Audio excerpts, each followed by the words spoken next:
The year is 1884, but it is a history not our own. The guns of the Civil War are silent due to an uneasy détente between the forces of the North and South. Unifying the divided nation was hard fought for, hard won, and harder still to realize.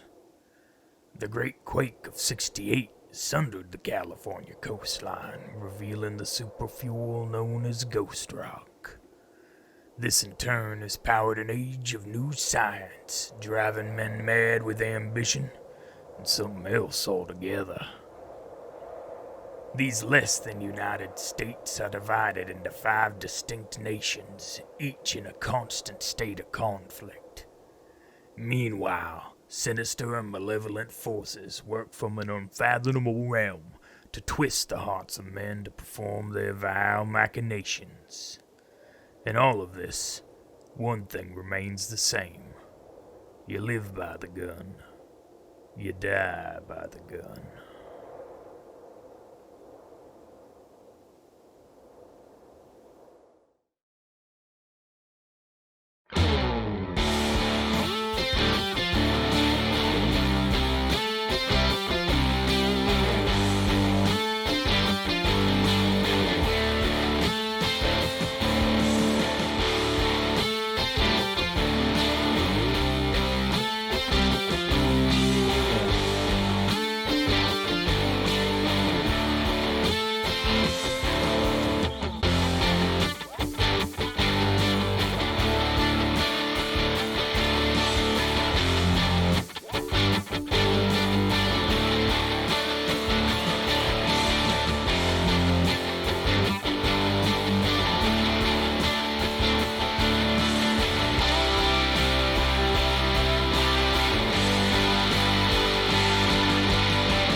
And we are live. Thank you for joining us on this, our Weird West Wednesday traveling Nickelodeon extravaganza. I am your marshal this evening and every evening here at the League of Racantor Explorers.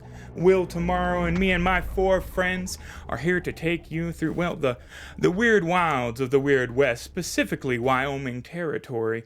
In this instance, I thank you all so much for joining us on this fantastic evening. It has been far too long since lore has had an opportunity to regale you with the tales from the Deadlands and indeed Savage Worlds, which is a system near and dear to my heart. And I assure you, after a couple episodes of this, partner, it's going to be pretty near and dear to your heart too, because it is a fast, fluid, and sexy. Speaking of sexy, look at this sexy ensemble I have assembled here to bring you guys these tales this evening. I might say this could be, in fact, the best cast we have ever assembled for a Deadlands production to date here on Lore. And well, frankly, given the pedigree of some of our previous efforts, that's saying something, partner.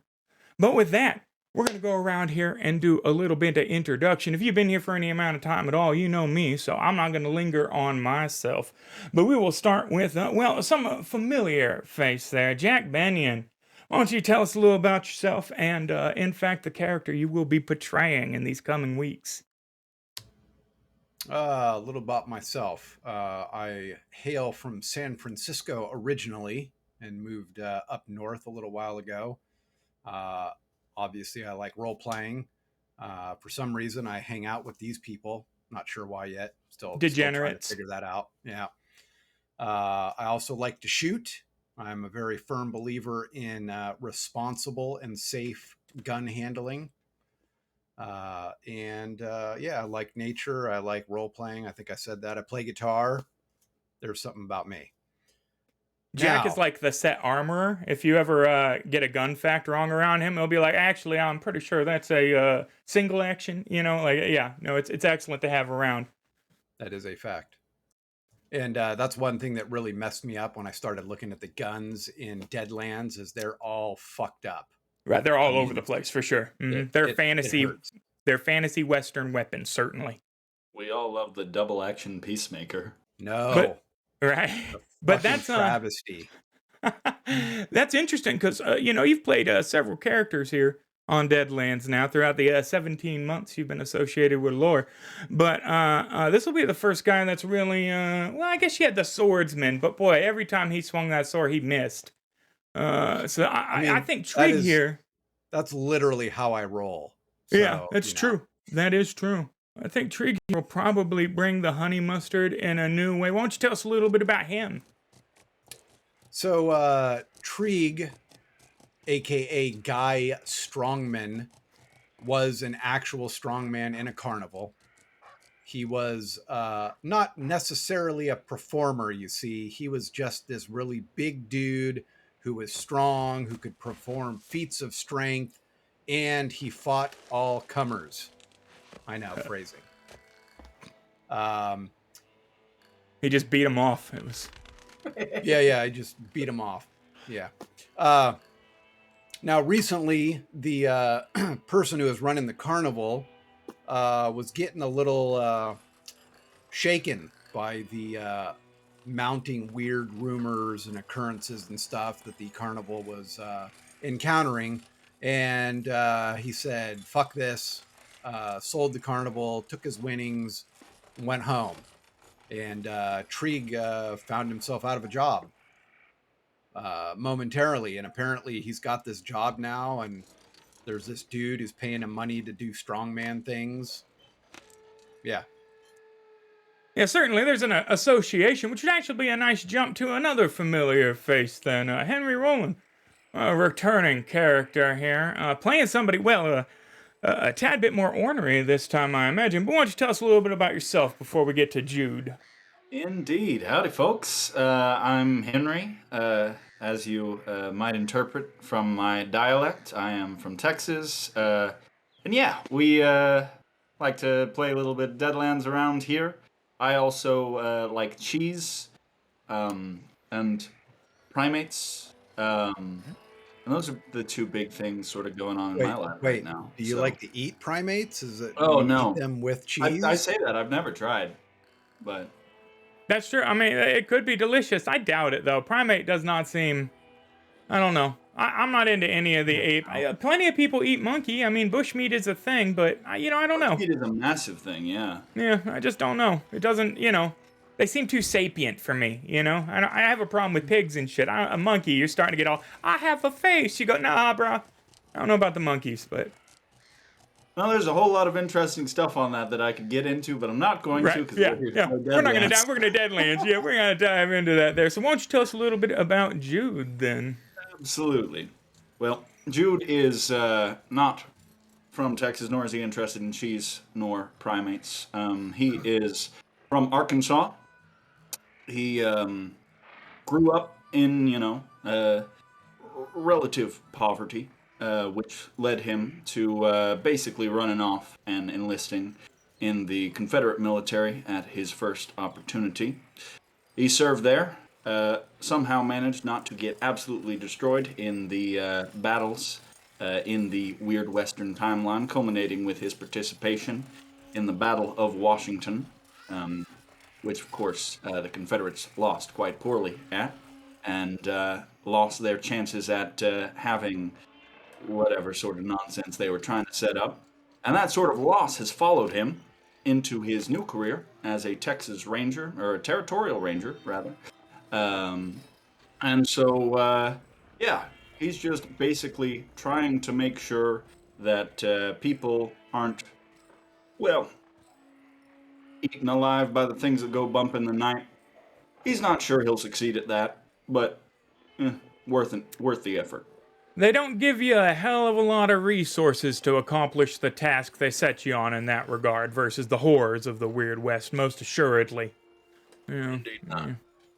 Speaking of some of the, weirder things in the Weird West, Lacey Cass, why don't you tell us a little bit about yourself and then, in fact, the character you will be portraying over the next several weeks? Well, I'm Lacey Cast, and I like to draw characters. Like, if you see a lot of the stuff I post online, I love to draw a lot of Deadlands characters. That's been my main squeeze for at least a good 2 years since I started playing the system. Honestly, a lot of my hobbies are around tabletop games because that's just what I love to do. I draw, I play tabletop games, I video game. I play a lot of Final Fantasy 14 these days. And Shiloh is a lot grittier than I am. I am an awkward potato. She grew up in the Colorado mountains, probably around the base of the Rockies, right when the Rocky Mountains started getting a lot more rugged.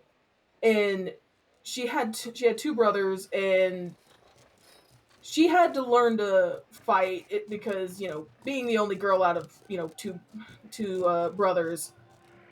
And she was actually pretty good at trapping, making little gadgets and stuff. But when she grew up, she just was tired of being stuck in one place. She wanted to travel. Her family didn't want her to travel, but she went, screw you guys, I want to go out and see things. She ended up in a small rail spur with a group of Wasatch Rail's workers, and her curiosity ended up getting her a job at Hellstrom Industries, and eventually she became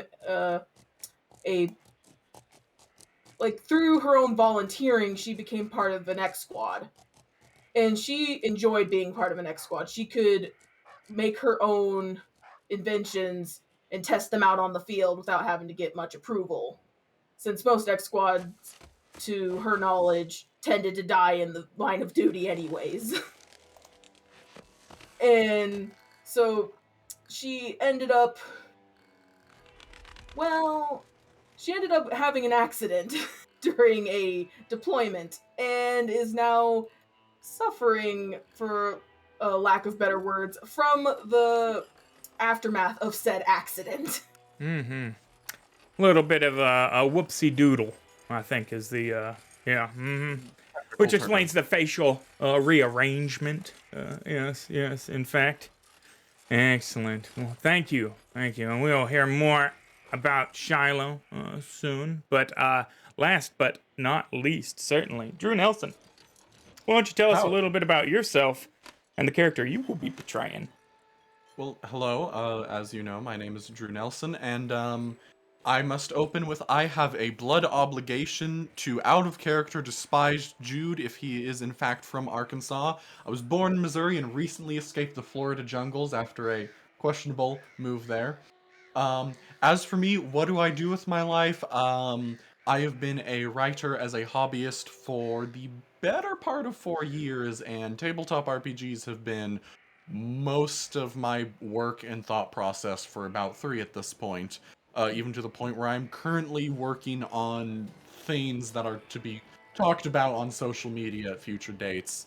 I blew into this tumbleweed of lore not too long ago. No, recent addition, in fact, yeah. You and Lacey both are new members to the cast. We had a cast shuffle. College came up, obligations in life came up. Then we had to redo the whole thing. We had to raise the production values. We had to bring the thunder, right? Because we have this Dungeons and Dragons we're doing on Friday nights. And starting next week, in fact, Tuesday night, Curse of Strahd, the night before this. There will be me doing Curse of Strahd, all dressed like Rasputin. It's going to be pretty heavy. Ooh. It's going to be intense. Oh, yeah, no.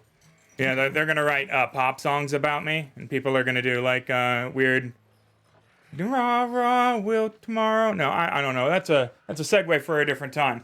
At any rate, so we have raised the production values on all of that as well. So we couldn't leave Deadlands second fiddle like some kind of red-headed stepchild, right? A three-legged mule, right? No, that's not how Deadlands works. No, sir, we love Deadlands, so we had to take our time. We had to bring it up, and we hope that this will be a spectacle spectacular, all right? Because I am, a Machiavellian Marshal, all right? And we are about to get into these savage worlds. With that, guys, I think it's time for, a bit. We didn't talk about Thomas. Wait, what? Because Oh my God, you're right. I was just like, screw him. I don't want to know about his character. Just Drew. Well, in fairness, frankly, on these weird adventures, who better to document that all than a reporter? That's As true. for who I am playing, Thomas Richards is an epitaph reporter, born and raised in rural as hell New York, served in the Civil War, was there for the Battle of Washington as well. Union! Sorry, I shouldn't put too much energy into that. And we do not question the unknown span of time between the end of the Civil War and his new job as a reporter for the, well, if you ask me, of course, the quite reputable Tombstone Epitaph. Yeah, you got to do some counting on both hands there, don't you? The number of years that would be in between. Well, now that's interesting, yeah, because Well, we do find ourselves retiring after retiring after military service. It's right, live a quiet life for a while, then get back out on the roads. People said Right. Gettysburg was weird. I want to know how weird that was. right, for sure. Yeah, I mean, because it has been a minute now since the end of the Civil War, canonically, given that it's the midsummer 1884 at this point, right? So, how long was it? How long have you been an Epitaph reporter now? How long you had that byline? Only about 2, maybe 3. Yeah, it was a long time to just chill, do nothing in particular, like. Yeah, nothing That's important. good. Of course. Well, guys, it is, in fact, midsummer. Hot as hell, South Central Wyoming Territory, 1884.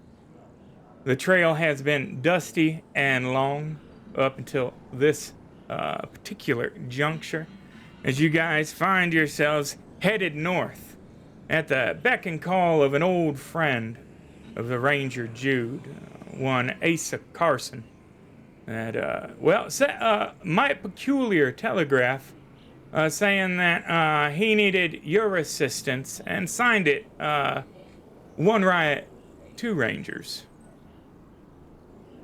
And given your familiarity and associations, right, and the subversion of the typical one riot, one ranger, you considered your interest piqued, right, and have found yourself riding now, for the better part of 3 weeks with your companions now. That, I would say, Now that happened in Dodge City, South Dakota. So you guys have been riding now for about a month and a half since the incident. Well, that was neither here nor there, was it? There was some strange happenstance that went down. We saw Trig quite capable of punching, Jude quite capable of shooting, and some weird shit that we'll keep on the the DL for now. But you guys are in fair association. That said here,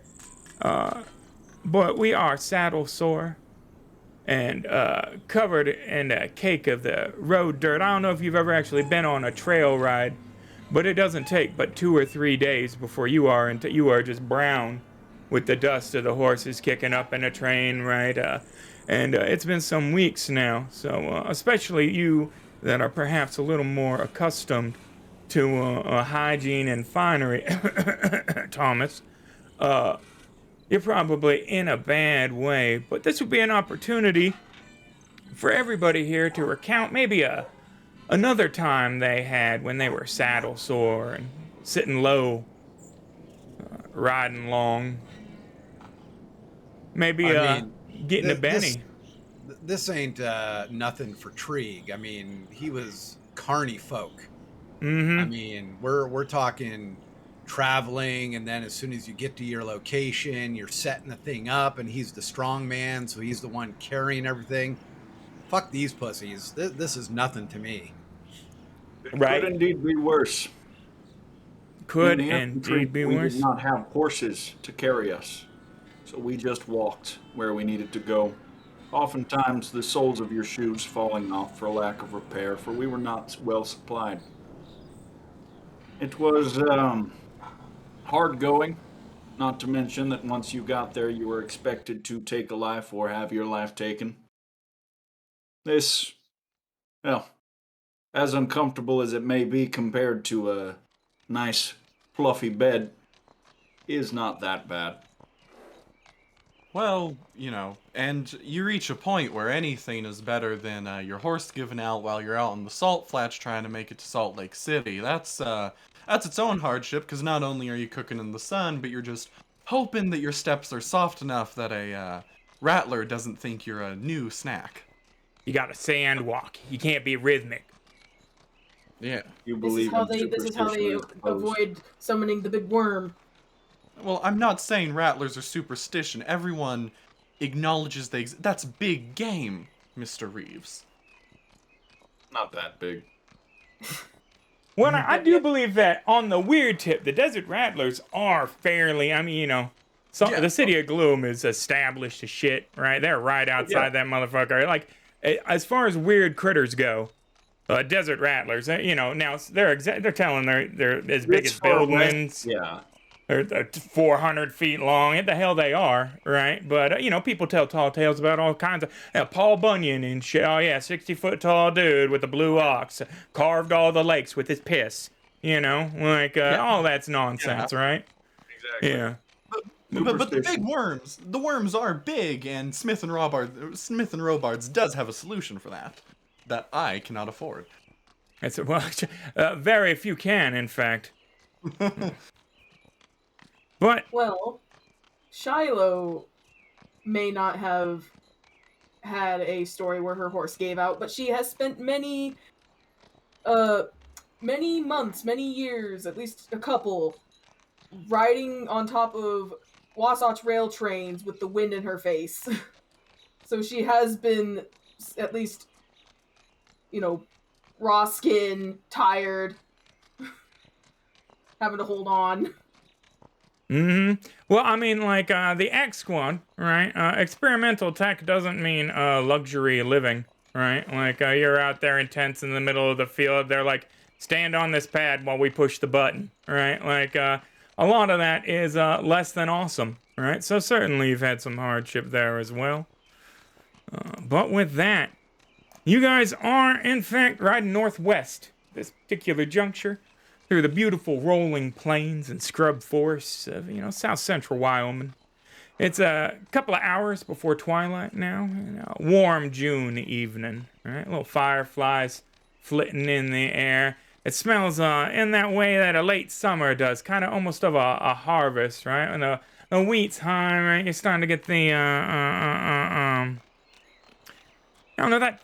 don't know how to describe the summer smell, but it smells of summer is where I'm going with this here, right?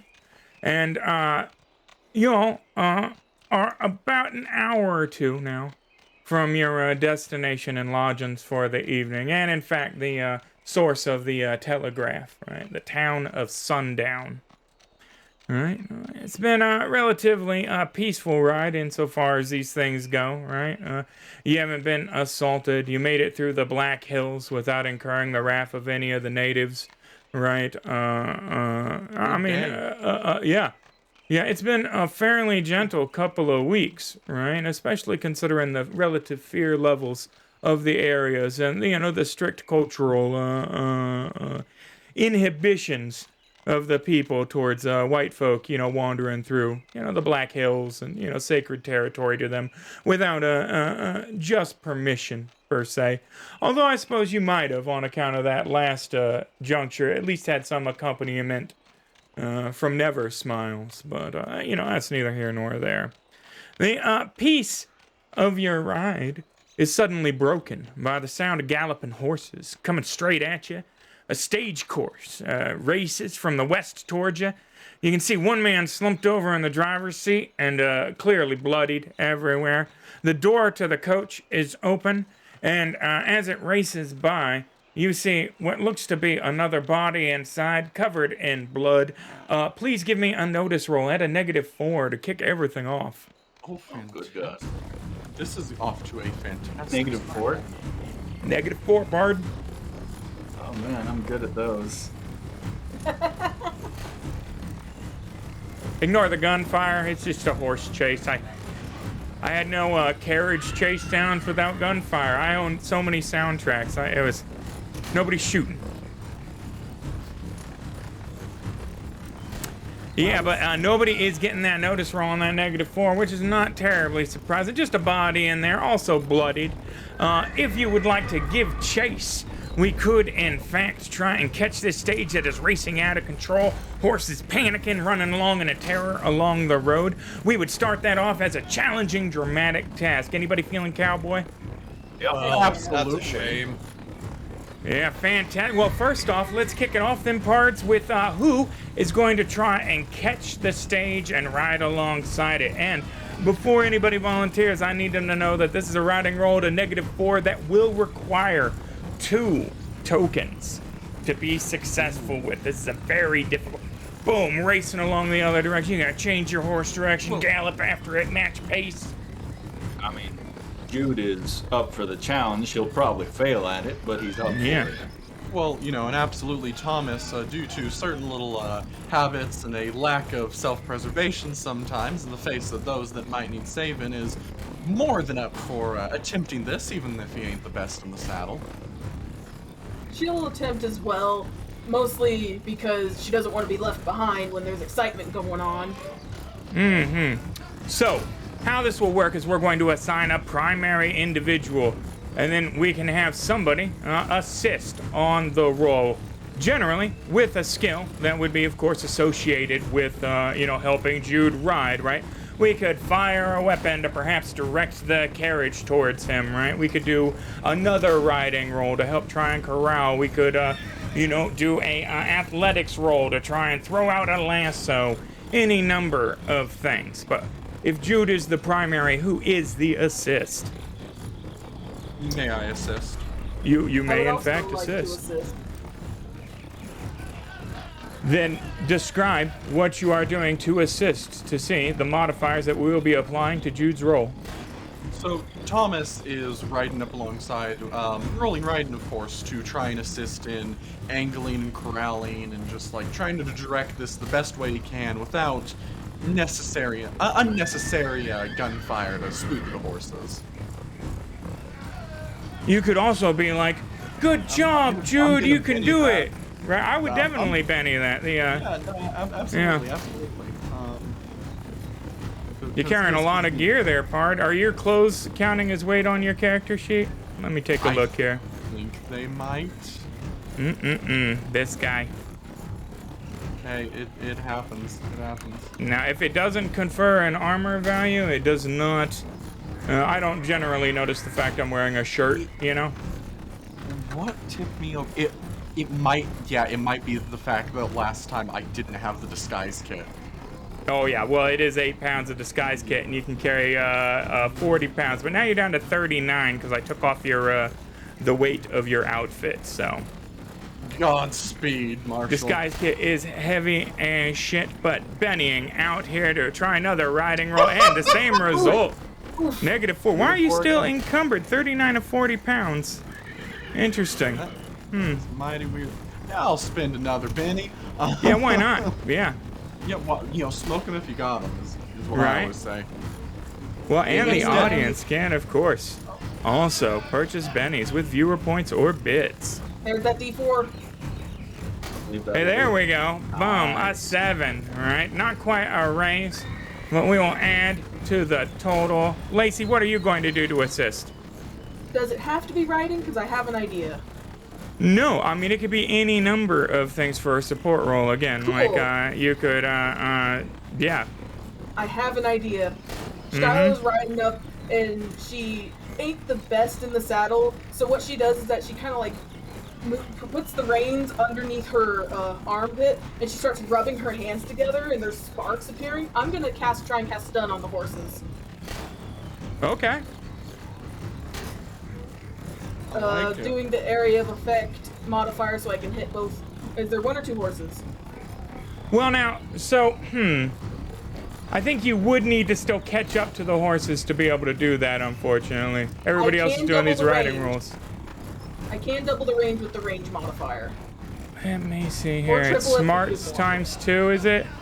Smarts times 3 if I do the range plus 2 mod. Sure, yeah, give it a shot. So that is 1, 2. How many horses are there? Just 1 or 2? 2. Okay, so 1, 2, 3, 4. That's 6 power points. As she starts to rub her hands together.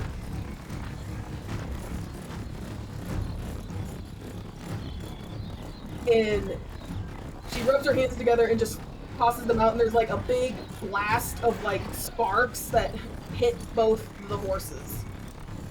Excellent, excellent. So, make that a... Oh, why is it's doing it again? These soundtracks suck tonight. Take that riding roll at a -2 instead there, Jude. Understood.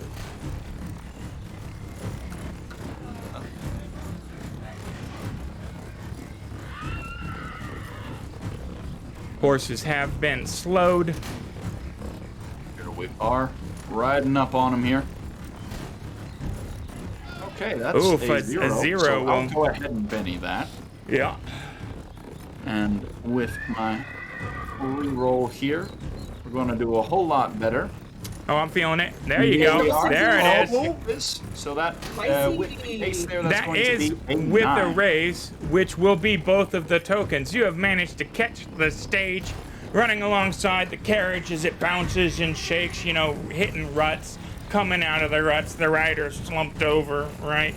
Now, you need to jump the harness, right? Which will be an athletics roll at a -2. Right. This will just take 1 athletic task token. Okay. Trieg has turned his horse back in the direction that everyone ran off and is slowly trotting that way. Yeah.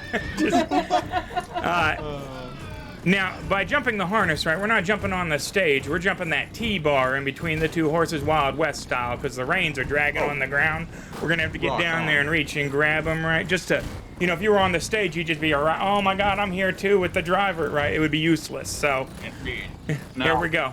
I don't get any assistance here, right? I just got to go for it? No, yeah. Well, I mean, Wonderful. if Trieg hadn't, you know, said I rode the other direction, he still would have had an opportunity here. But, oh, another 0. I'm liking the zeros tonight. Yeah, it's... Jude's going to do that first episode death. You know what? Wouldn't be surprised. Would not be surprised. That's 4 minus 2, which is once again 2. That is a 2, yeah. I'm jumping onto a moving vehicle. I'm going to Benny that again. Yeah, So yeah. Benny coming out for Jude from the audience. That's good. He's going to be needing them. Oh, Yep. nice. You know, old classic.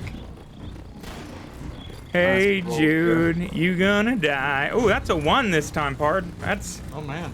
Thank you, audience. One last Benny here. And that's all she wrote. Jude. It hinges on this Take one. a bad roll and make it Better.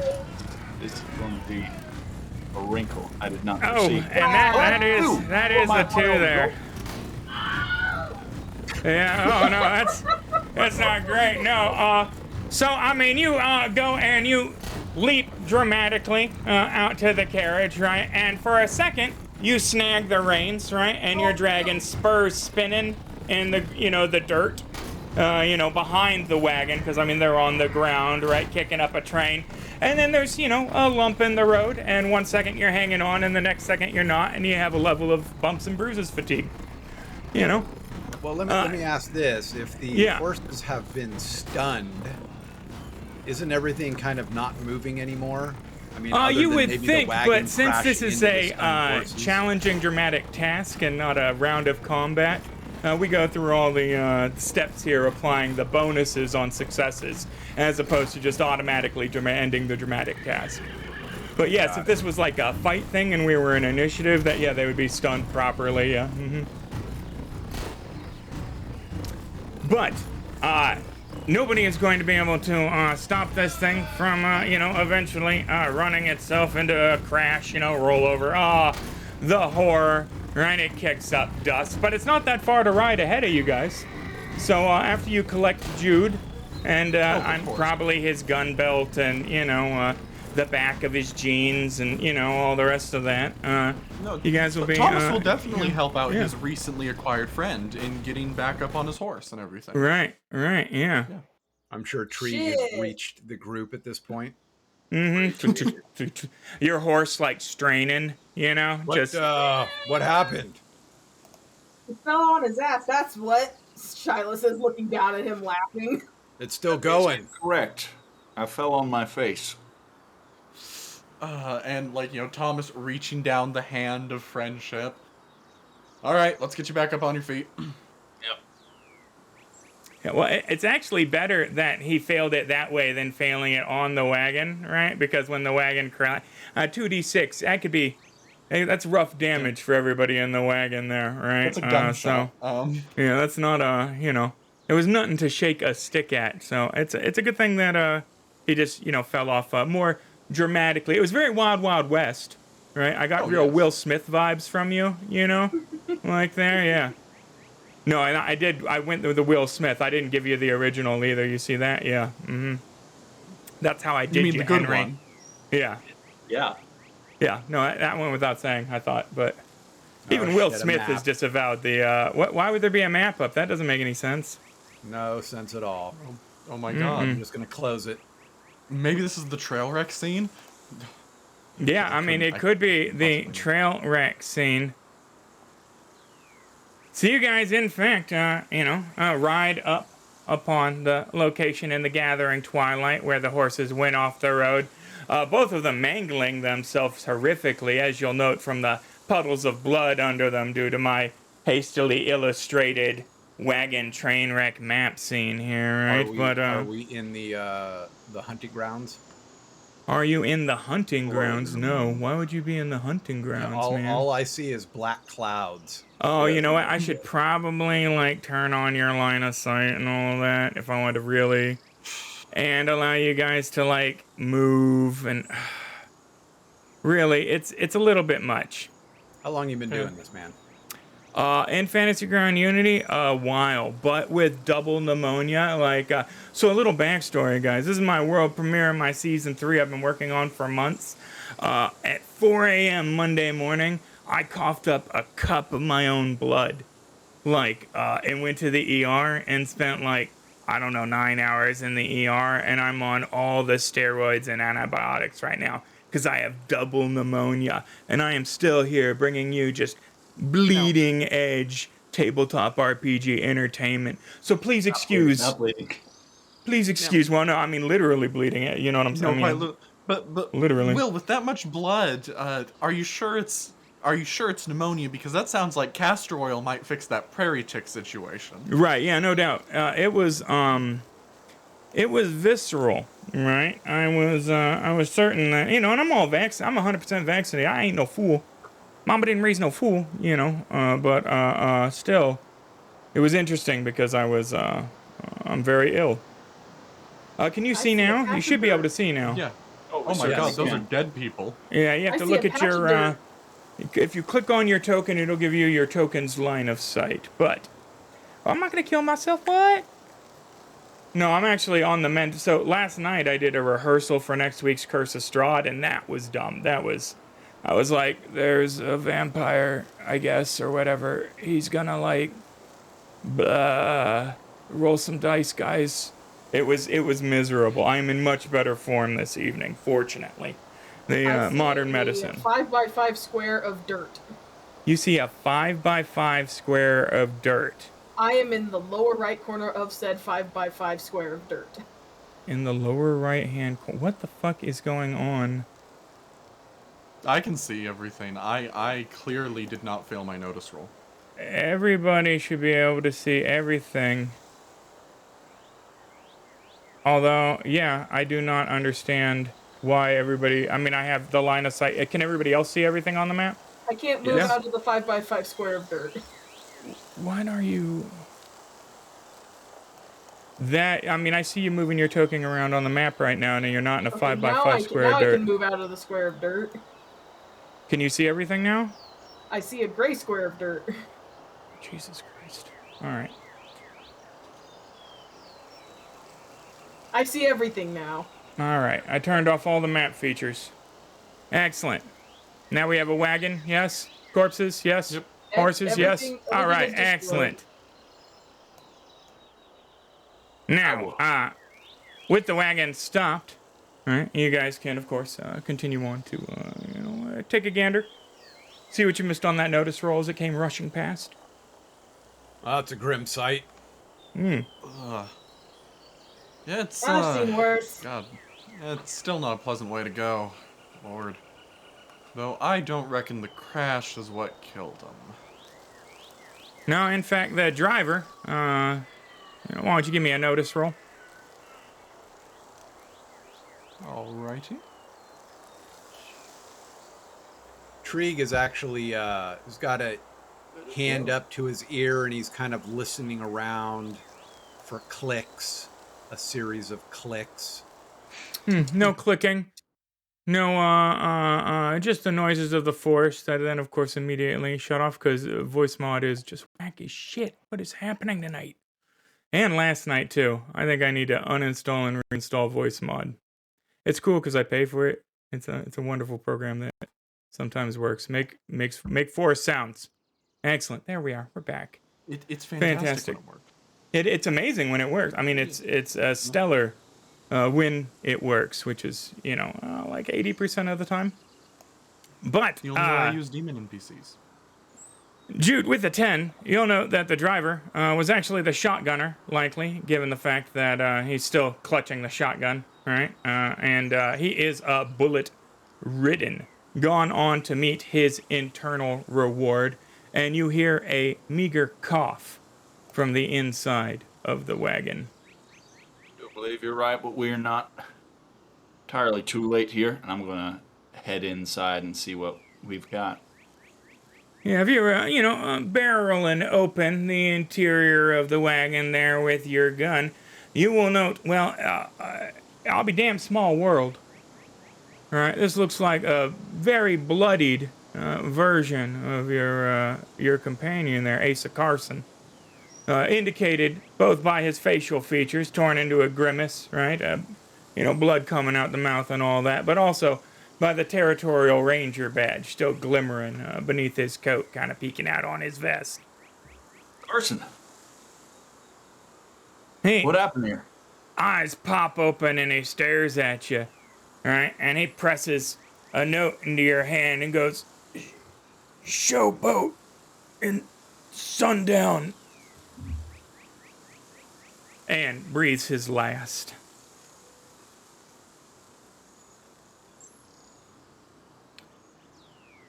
Shit. Reeves, a friend of yours? Yeah, more or less. The blood-stained letter, sealed by a wax with a filigree star, indicates that it's the property of the Wyoming Territorial Rangers. That being said, somebody could do a little sleight of hand at a -2, a little thievery, to try and open the thing without making it apparent, of course, that the seal's been broken. Or you could just tear the goddamn thing open. Or you could do no such thing at all.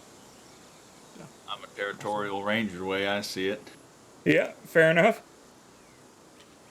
You popping the seal on that bad boy? Yeah, Ranger business. Excellent. It says, "Gambling is key. He took my toy. One riot, one ranger." Can somebody read this? Thomas takes it. Gambling is key. He took my toy. 1 riot, 1 ranger. Reeves, that mean anything to you? Does that mean anything to me? Not a damn thing to you, no. That's just some gobbledygook. Oh, that's some sort of gibberish. Code, a cipher, you know. You're sure you're reading it correctly? Listen, if you don't trust me, and he just hands it off to Shiloh. Go on, read. Not ever, but, well. Reeves, This is unfortunately, we're Chinese all to in this me. together. Like, obviously not actual Chinese, but I don't understand it. I don't gamble. I mean, I have plenty of toys myself, she says, gesturing to her goggles, but nope, she hands it back to the ranger. So, Tree, give me a notice roll at a +1, given the fact that you're listening for clicking noises. Now, I am not good with my figures, but this does not appear to be Chinese. It was... Trig, riders are approaching. They'll be on you guys in about 45 seconds, about 8 of them from the sound of it, with that 10. We got company. Fuck. Well, Also, I was it might gonna be ask, friendly. I just said we're going to have company. hopefully, but It is better to be prepared. they were clearly running from something. I was actually going to ask, given my own background, would I be able to roll anything to know if this is any kind of cipher or code or... No, I mean, so it could appear as a code, but it was definitely, its intended target would know what it means. Okay. It's one of those, I'm not gonna die. You know, like, you would write your code with your friend or something, right? Where, you know, there's a one recipient, you know, there's no, like, a sigil or key or anything like that. There we go. But, what do you guys want to do in the 45 seconds or so you have before these 8 riders? Now, then I should say, you guys are currently at the scene of a busted open wagon with a couple of corpses. You know, somebody stumbles by, it could send the wrong, you know, somebody get the wrong impression. I'm going to get up on top of the wagon, kind of like looks throw open the behind. coat, and be ready. She kind of like looks at Trig and then kind of goes, well, and she's gonna like pull on the lapels of her duster and go invisible. Drop those power Hide. points. Thomas is going to hide. Just, you know, just like behind a tree or just out of, you know, narrative frame. Well, in narrative frame. Like, Stealthy disappear. time. Yeah, I'm gonna roll stealth to just you know, try and be a little out of the way. Sure, I got the invisibility. Excellent. Perfect.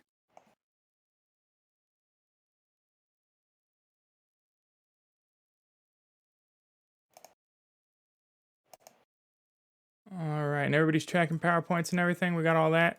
Oh, yep. Fantastic. With that, the riders are going to, well, arrive. I really wish my soundtracks would just loop like they've done for, you know, eons since the dawn of time. But voice mod be broke. Let's hang in here. Pull up.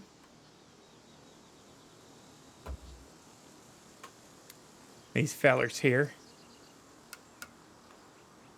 So, now, y'all are seasoned for the most part. All right, you've been, you know, around the block more than once. You definitely get the sense of when somebody is, you know, on the up and up. You know, you understand the hat color code, all right? Yeah. And your gut read on these fellers as they ride up is gray, right? Like, they don't seem necessarily on the up and up, but not immediately criminal, right? And the apparent leader of the fellows is going to dismount from his horse and say, damn, what the hell we have going on here? This is a crime scene under investigation by a territorial ranger. Crime scene under investigation by a territorial ranger. Well, we don't see many of you kind out here, Ranger. Is that the case? That is the case. You're a long way from what most folks would be considering territory. Well, that is an interesting fact, considering if I'm not mistaken, we are within a territory of the United States, and that would be my jurisdiction. You boys see any U.S. flags out here?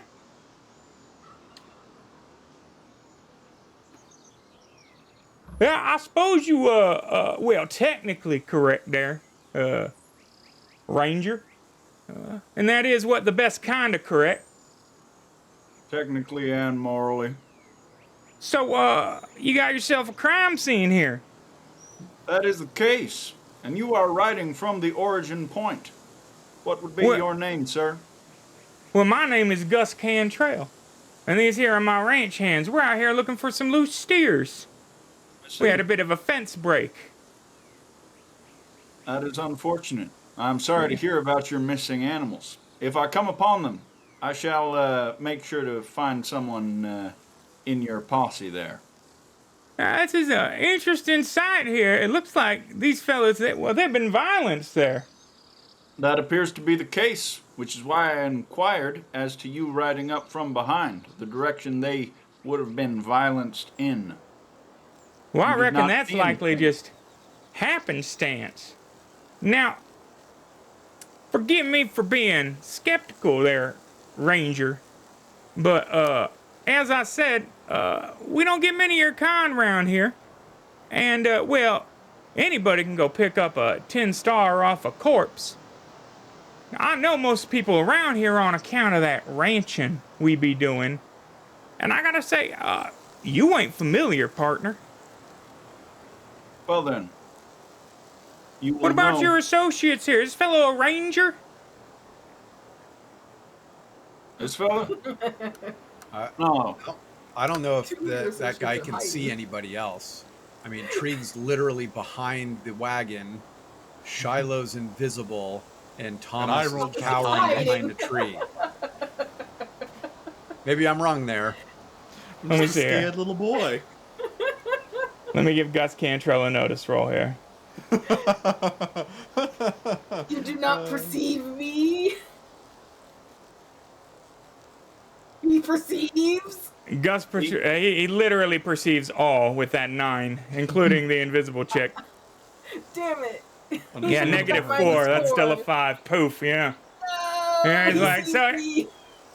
Now, another Yeah. thing, if you He's a were on the ranger. up and up part, why would you have your fellas here lying in ambush? It is only Y'all an can ambush come out now. if the trap is sprung. We did not fire upon you, but we heard 8 riders approaching. It would be foolish for the 4 of us to not So now- take precautions. Every time you hear riders approaching, you go and hide in the bushes around you some dead men? No, only when And- they're coming from an area which just And produced 4 corpses. Thomas stands up with the most non-threatening thing he has, his notebook in hand. Yes, I mainly keep notes for the good ranger here, and as for hiding on the sidelines in territory like this, you never know if someone is going to get violent. And I do concur. If this was an ambush, it would have been sprung by now by most people's standards, if they are the violence in sort, as He's usual. overstating our familiarity, but otherwise that was correct. Shiloh I kind of would- like tosses up her hands, and she's just gonna like walk in a direction, and I'm gonna roll stealth because she's like, fuck. I would posit that perhaps you were lying in ambush and reconsidered upon taking into account the fact that you found yourselves grievously outnumbered at this juncture. I'm hiding again. A ranger is not outnumbered with 8 men drawing down on him. Why don't you guys give me a notice roll at a -2? I can't make an intimidation there. I rolled an 11 to hide again. -2 for the notice, you said? Yeah. Awesome. I'm good at those. I do not see. I do not see. Oh, that's a 3, so I Well, will not and- be seeing anything. Let's recall to ask to roll and not just, we never roll. We say I would like to roll. But, Trig, one of the ranchers, is hiding a bloody arm under his coat. He was clearly shot. Ooh. Which one? The fella in the middle of the road. Hey, what'd you say your name was? Gus? That's right, partner. Got one of your friends over there bleeding? Oh yeah, he must have cut himself on that fence we had to bust through. It was quite a dramatic event. There was a lightning strike. Devil wire. We'll do it every time. Well, But I think how long ago was I that? think we determined that your steer are not here, so maybe you can move on and let us investigate. Yeah?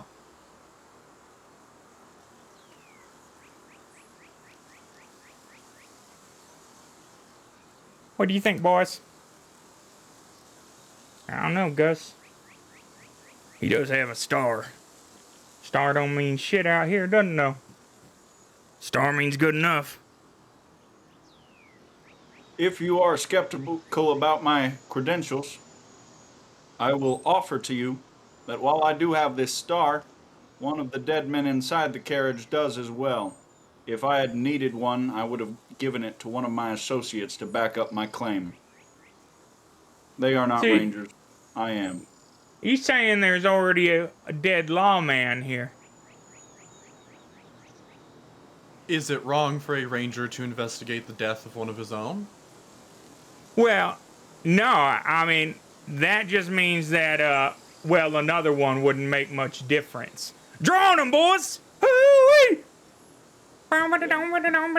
Music intensifies.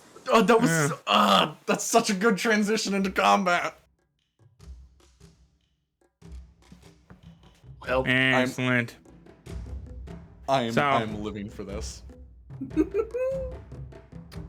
We are going to begin our first round of combat. You guys standing off against a bunch of guys sliding into cover, jostling into position as we'll roll on our first initiative here.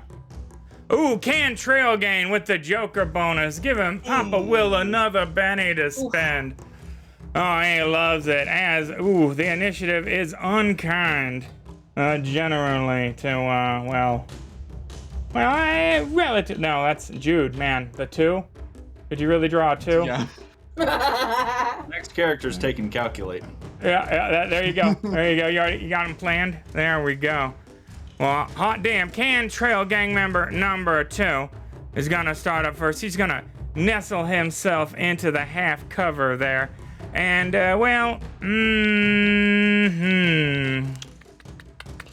who's he want to take a pot shot at? I would say probably Thomas, who I'd also put at partial cover, -2. Colt Frontier. And he fires, and hits because of the Joker bonus, putting in the +2 bonus he needed to get it done. First shot of the game is that's a hit, ain't it? Yeah, yeah, we love it. And 2d6 +1 AP1 for,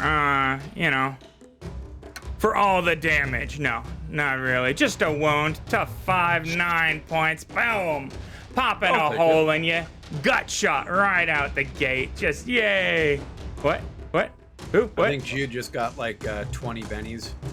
What? Oh shit. Oh wait. What? When the Sam Hale? Third one was, but I'm seeing the 2 in chat saying 3. Chat's playing favorites. And I'm Yeah, all they for are. it. No, they lying. They lying. Yeah. All right, here we go. We has got great Jude. main character Boom. energy. We got, all right. I see Jude. I see Jude. Yeah, no, he did. He got 3. Yeah. Dang, Jude, the ladies like so, you. maybe, I don't know, you could always spend one of those to try and get a better card in your initiative step. Well, Should you be at two? two? I absolutely You know? will be, because I was sitting at 1. Yeah, there we go. Let's see what this does for you. Oh, and you got a 3 this time. Went from a 2 of hearts to a 3 of hearts. There you go. I mean, technically better. It didn't actually improve your initiative step at all because the closest one was 5. But, you know, technically an improvement. You were just that much faster on the draw. But Cantrell gang member number 2 is done with. He's not multi-attacking. He just gut shot a reporter. He's feeling good about his life. Cantrell gang member number 4 is going to attempt to take that same shot, but at the invisible gal for a number 4. She shimmers there, ethereal, a cool frontier ringing out D8. And nothing, going wide. Oh, and it rolls a 0 though, so it's an innocent bystander. It hits Thomas again. No, only if it was a natural. No, that's not how it works on offensive. You don't accidentally hit an enemy. But Gus Cantrell's up. And he is, of course, a more significant adversary, as indicated by the gold ring around his token and his wild card status. All right, so he is going to run and take a shot into cover. Well, take a shot and then run into cover. So he is going to -2 pock shot at Jude from his partial cover behind the wagon there, and then with the run multi-action we'll be at a -4. He gets a D10 on that shooting die though, and the D6 from the wild. Holy hell, rolls the 8, -4, getting the 4, still with the hit. The bullets are magnetic this evening. What? Who? Am I not behind cover? Because I'm sort of behind the wagon there. Yeah, partial cover. You looking out, you firing, -2 on the cover. I don't think that do math. It's running. -1, -1. Wait, running ignored by 1. Why would his running be ignored by 1? Does he have a... Let me see, he might have an edge. Yeah. Quick draw, steady hands command, nothing like that. Oh, nope. Steady hands now ignores Steady running hands. by 1. Mm-hmm. Oh, wow. Yeah, boom. So, yeah, no, that was good math, and he did, in fact, shoot you with your 2 points of cover. So, yeah, killing all the PCs tonight. First gunfight, just all casual. Oh, don't do that, though. Don't. No, stop. Okay. 1, good. He's just shaking. 9 points of damage against his tough 7. Not enough to, puncture. Maybe another hole in that big old hat. Yeah, there you go. And with that, Cantrell gang members number 5 is up, and he is in a terrible position for all of that.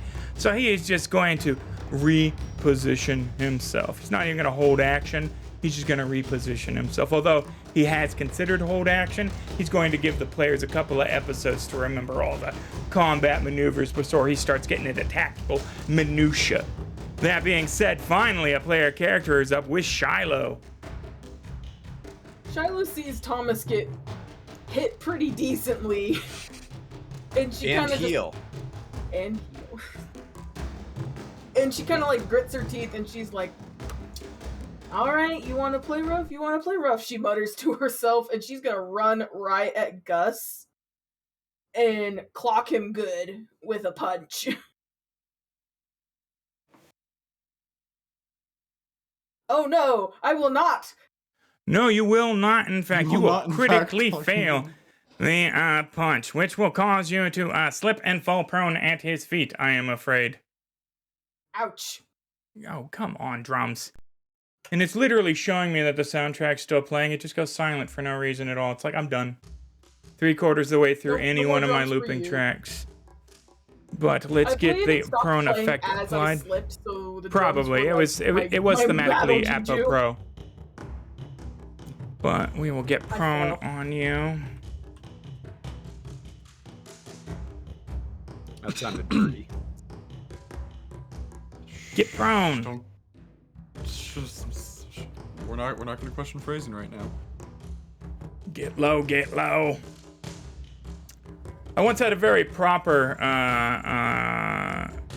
woke boss, very social justice. I worked at the nonprofit with homeless kids I worked with, and we went out and got shit-faced one night, and she booty danced against me to Little John's Get Low or whatever. It was a strange experience I'll never forget, because she was normally very, very above board, very proper, but it was she got hammered and she was just down. She was down. But this is a different kind of get low, I'm afraid, because you have slipped and fallen, allowing the Cantrell gang member to go next there. He is also going to slide into cover next to his buddy and not ready or hold his action. Trig, you are up. First, did you get the soak for Thomas? I did, in fact, get the soak for Thomas and the Benny for you just now. Sweet. So, because I am a bit of a fool, just real quick, how does audiences buying a soak work? Is that a free soak for later? No, it just removes a wound. Poof. I'm healed! I'm healed! Thank you. All right, with a great feat of strength, Trig is going to lift up on that coach and then charge in the direction of the gang. Oh, hell. Like to make a moving cover. Yep. That works for me. Why don't you give me, well, an athletics roll? Yeah. Let's see here. Yeah, a simple success. I will let you push that coach half your movement. Holy shit. He's very strong. It's like his whole deal is being super strong. I mean, so what's your pace? Your pace 6, are you? That is correct. Excellent. Yeah, so we will put the cover like right here. In fact, I'll draw a little line of wagon where we have moved it here with the map drawing skill. Ooh, drawing mode. Ooh. Ah. Ooh. Ooh. Who would have thought that the coach had a purple glow kit on it? Well, it's because my dice are purple because of royalty. You know, it's no big deal. Yeah. No, that makes perfect sense. That's just the way it is. But with that, that is our new established bound of cover, and that would put you like right there. Excellent. With that, Thomas, you're up, and you are no longer #shaken. So, it looks like it's a gut shot. Like, the most of the impact was stopped by his very thick journal, just like taking most of the blow. Oh, I assumed you Days just had of like a notes big bottle of ketchup on you. It's just ruined now. Oh. Your favorite condiment. Just Heinz 57, no. Yeah. And, since when the going gets tough, we get going, or at least shooting, gonna just, drops the book, reaches for that holster, the Colt Lightning is out, and it is going straight for, I can't see his number, but just like that. A bit too familiar with firearms to just be a reporter firing stance. Click both, or is that your pointer? Are you black? Is that your yes. color? Are you the 14 there? Excellent, okay. Yes. Cantrell gang number 3. Go ahead and let's get that shot. That did not roll that properly. It tried to roll on the thing. Yeah, we gotta police our pointers because it has a, oh wow. I'm a Benny that. I'm a Yeah, Benny medium that. range for the -2, making that a 0. Looking for the 4 to hit with a gun. As he said, more proficient than a reporter would be as he goes wide twice. Blam! Blam! Is this? I'm making noise with it! Blam! Well, Be gone, you braggarts! Yes. Once again, the Colt Lightning is not built for sharpshooting. Right, medium range is definitely sharpshooting too. And usually, he is used to something with a lot more recoil when you pull the trigger. I will say that factually, I can hit a lot of stuff with a rifle, but if you get me about 25 feet away from something with a pistol or a revolver is a little better, but like a 9, I'm just, whee! It's all over the place. I suck. I have no handgun accuracy at all. A nice like a 357 or a 45 revolver though, the weight of that feels good, and my big old, my gorilla hand. Oh, yeah. A little more accurate with that rifle, no problem. But you get me 25 feet away from something with a pistol, it's comedic. I'm a stormtrooper. I'm not even pretending. But we witnessed that there with Thomas as he bennied out and achieved sound and fury, signifying nothing. Oh, and there goes the drums. See, that was pretty. Right. That was well timed, though. Sound and fury signifying nothing. Drums drop. Ooh, Providence. But Cantrell gang members number 3 is up now. Oh man, they've had just like unlimited opportunities to shoot at Thomas, unfortunately. Oh yeah, no, great reasons to shoot at the reporter. Yeah, I mean, you did just literally fire at him, but he's not even gonna get into cover. He's gonna do that. He's going to take 2 shots at you. Just stand there. Blow. Uh-oh, multi-action penalty. Look like out. Like still, knees hidden by the tree trunk. Well, it's going to be a multi-action and the -2 because you are in partial cover. So, I mean, he's getting cocky with it is what he's doing. But sometimes that leads to your personality being sprayed all over the prairie behind you. Absolutely. Ooh, and the first shot's definitely not gonna do it. Goes wide, hitting the tree next to you, kicking up that thematic bark puff. Second one ringing out here, D8, -4 with the modifier stack, and even wider. You didn't even hear the whiz by on that one. He got well done, proper cocky, and now he's just gonna normal move and say, all right, I'll get over here. I'm not gonna run. Jude's up, and he remains shaken. Yeah, I will go ahead and Benny that. It makes sense that you'd fail your first shaken roll of it. Why not? I mean... Yeah. I believe that failure is the key conceit of the character, so... Right, yeah. It's the key conceit of Savage Worlds. There's direction facts. Facts, yeah. Appropriate. So yes, with that in mind, I am going to set myself up for failure here, as I, slightly unstable as this thing starts moving when I wasn't expecting it to, but I gained my composure, get the shot bouncing off me, and I'm going to go ahead and take 2 shots with my Colt Army conversion here, and see what we can do about this old Gus here. Oh well, we'll do well enough. Well, hello. Yeah, 10 will probably do it. Oh, if only we had rolled it on top of him. Oh, the horror. No, you hit with a raise. Oh, wow. That is... Did I not? It gave me an indicator there. You hit with a raise. You're good. Very strange. No, okay. I dragged it over him. You probably dropped it on the arrow, the red pointer there. Everybody police your pointers. That is what created the pointer. Oh, weird. Fantasy Ground Season Old Priest and a Young Priest. Yeah, 3 wounds. 18. And he's like, well, shit, it's a good thing I'm a wild card. As he is going to attempt to soak. Oh, yeah, wow, a natural 1. That's great. That's great. Taking 2. Would that be Benny to soak? D4, that should be 1 wound off 3 wounds. Yeah, okay, yeah, 2 wounds instead of 3, and he is shook. All right. With that is the end of our first round of combat, and we are ready. What? Oh, no, multi-action. You're right. Excuse me, sir. Yes, sir. And I will be following up that shot with another one. Oh, my God. I'm not interested in him continuing to exist. But, well, that roll will not. The 0 there ain't gonna... And you know what? I'm happy with what I've done, so I will not Benny that. I will allow the 0 to stand. There you go. I mean, you did put a hole in the feller, right? That's what matters predominantly, I would say. As we move on now to the second round of combat. Oh, much better initiative from the people this time. Trig up first with the ace, followed by Shiloh with the queen. Trig, you have pushed the wagon. I would like to Benny for a card. Oh, yeah. Oh, by all means.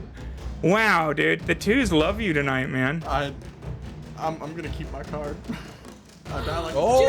Excuse me. I'm gonna take that back, Trig. You're gonna have to take a spot as he bennied his way up into the Joker bonus, awarding a Benny to all player characters and giving him a +2 on all skill and attribute rolls. Yeah. Well, since I have a +2, I might as well take 2 shots again. And so, with this one here, I will be firing at Gus again. And missing at Gus again. Yes, sir. 3 will not do it. Target 4.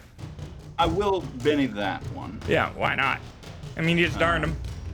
Might as well spend them. Exactly. So, that Gust. That should do a little bit better. That'll do a little better. They're hit him with a raise. Not so bad.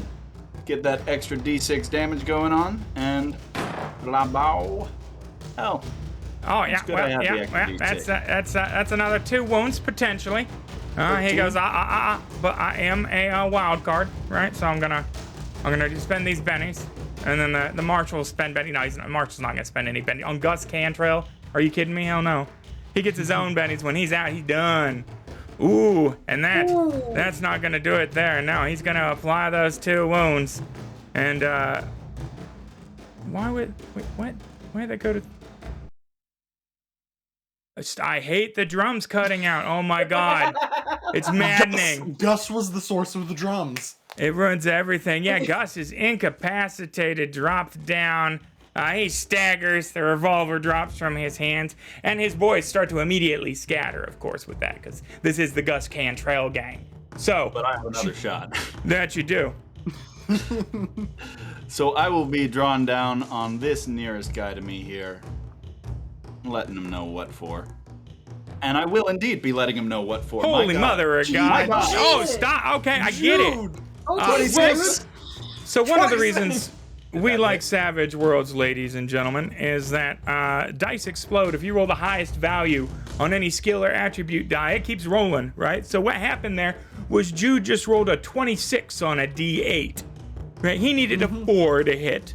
So he is hit with a raise, which will do extra damage, and quite spectacular, 26 being our current show record. Really? Well, this season. It's 47 is our record. All 2s, 4 and 9. Yeah, we saw 47 once. It was disgusting. And yeah, the 9 points of damage will definitely vaporize. Cantrell gang members starting to turn away. Blah! Not anymore.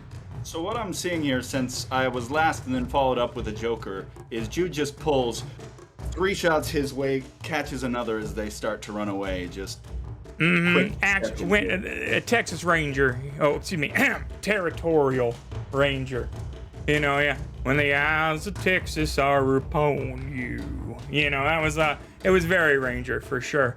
But that leaves them scattering, and you guys alone again with the carriage, the corpses, and the general detritus, and smell of rich coppery blood in the air, and the gun smoke. Now, Jack, 1886. Is this cordite? Are we in cordite yet? I believe it is not in common use. Damn it. Gunpowder. Gunpowder, black powder in the air. Black powder. No cordite. So when I first started playing with Jack, I inaccurately ascribed cordite to the 1870s. Oh man, you only do that the one time. But this is going to be the perfect segue for our mid-show break. We're an hour and a half into our 3-hour program. We have old man bladders. We need to empty them. Well, some of us do. We got some young bucks now. You probably never pee, do you, Drew? Just never, once every 3 days, like a camel. I'm practically geriatric. Oh, yeah. All right. Well, at any rate, we're going to 1889. Thank you. There it is. Boom. British chemist. That's why you use the chat for. Ooh, and then another Benny for Jude. I'm sorry that I'm slow on it tonight. It's going to take me a couple of weeks to get back into the swing. I think I'm on top of everybody's Benny count thus far. If you think you've been stiffed, let me know, though. We are going to take this 10-minute break, and there are several ways you can support this channel, right?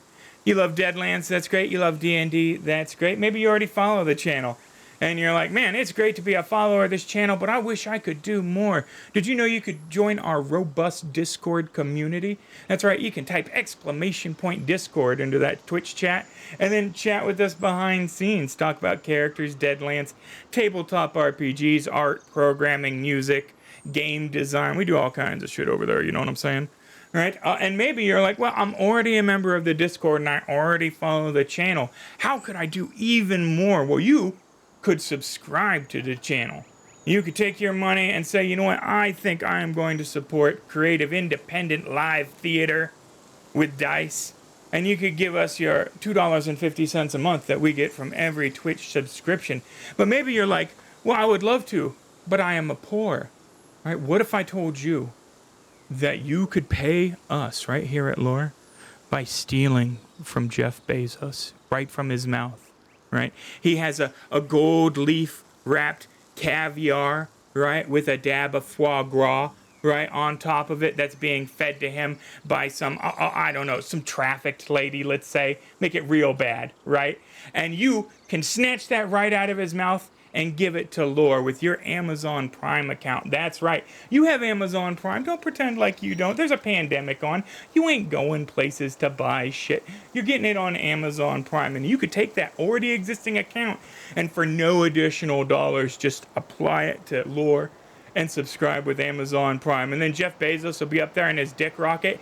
And maybe you took the $2.50 worth of hydrolyzing oxidizer, right, that he needed for his stabilizers, right? And then he just careens off into space like, no, because you supported Lore. Or maybe you're into like billionaires riding dick rockets into space with trafficked women being fed sushi. I'm not trying to judge you. I'm just saying if you're not, maybe consider subscribing to Lore during the 10-minute break. And we'll be right back. Thanks for watching, everybody.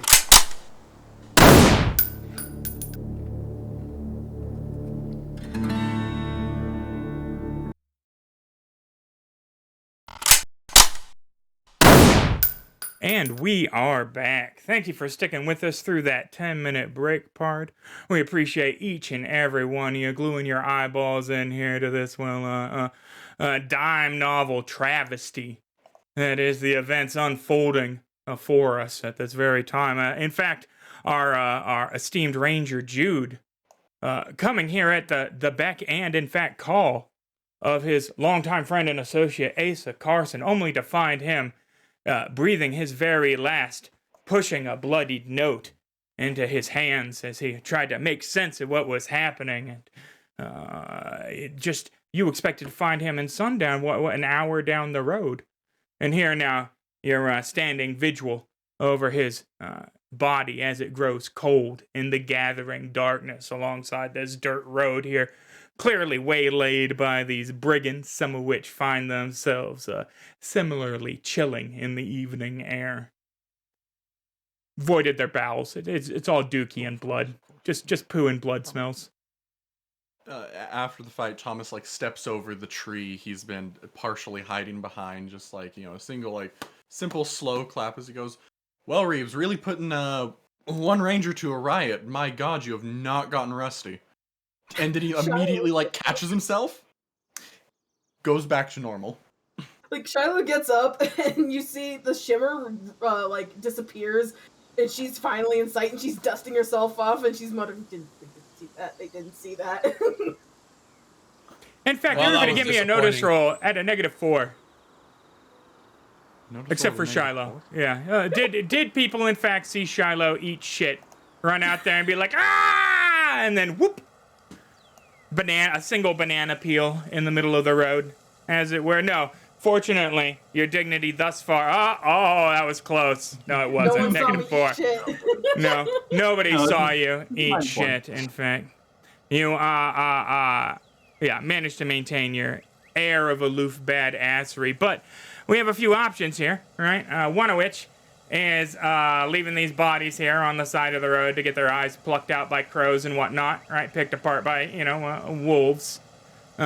Another one is to spend some time here giving them a proper Christian, right? Which, of course, will take this twilight, right, and stretch that on into the night, right? Darkness not really being the friend of travelers here in these, rural backwoods. Ranger and a strong man and weird scientist notwithstanding. No offense, Thomas. It's not really your forte thus far.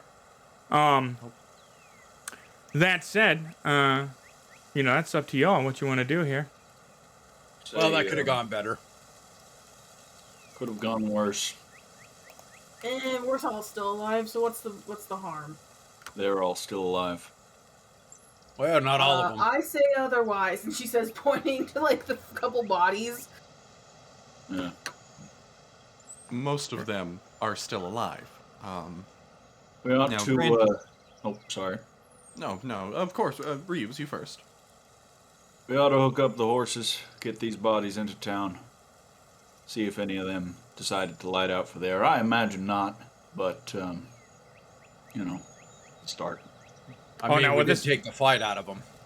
This wagon is inoperable. You could sling the bodies over the back of a horse, of course, right? Like, each one of you has a horse. They can do that, but, yeah, the wagon got busted to shit in the crash. We'll take the victims. The others can rot. Well, By me? You want to see if that one guy has anything useful? Well, yeah, we'll see what they've got on them, Give you a little bit of a stipend for your hard work, but... Shiloh bounds over to Gus's corpse and is already rifling through his pockets. I said... Hey, old grave robin, that's just fine. Gus, let me pull up his gear here real fast. Had on his person precisely 1 Colt Frontier pistol and $1.75 American. We're rich. She kind of just frowns at the gun. She doesn't really use guns. So she just kind of holds it up and goes, "Who wants this?"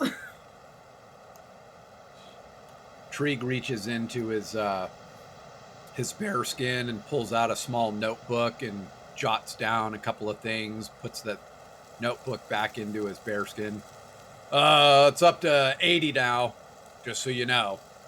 Well, on account of what? I mean, we were in had a to fight. push the wagon. I moved a wagon. That was on your initiative. So it's fine. Ruffle around through the pocket, see if you can get something to recompense your $10.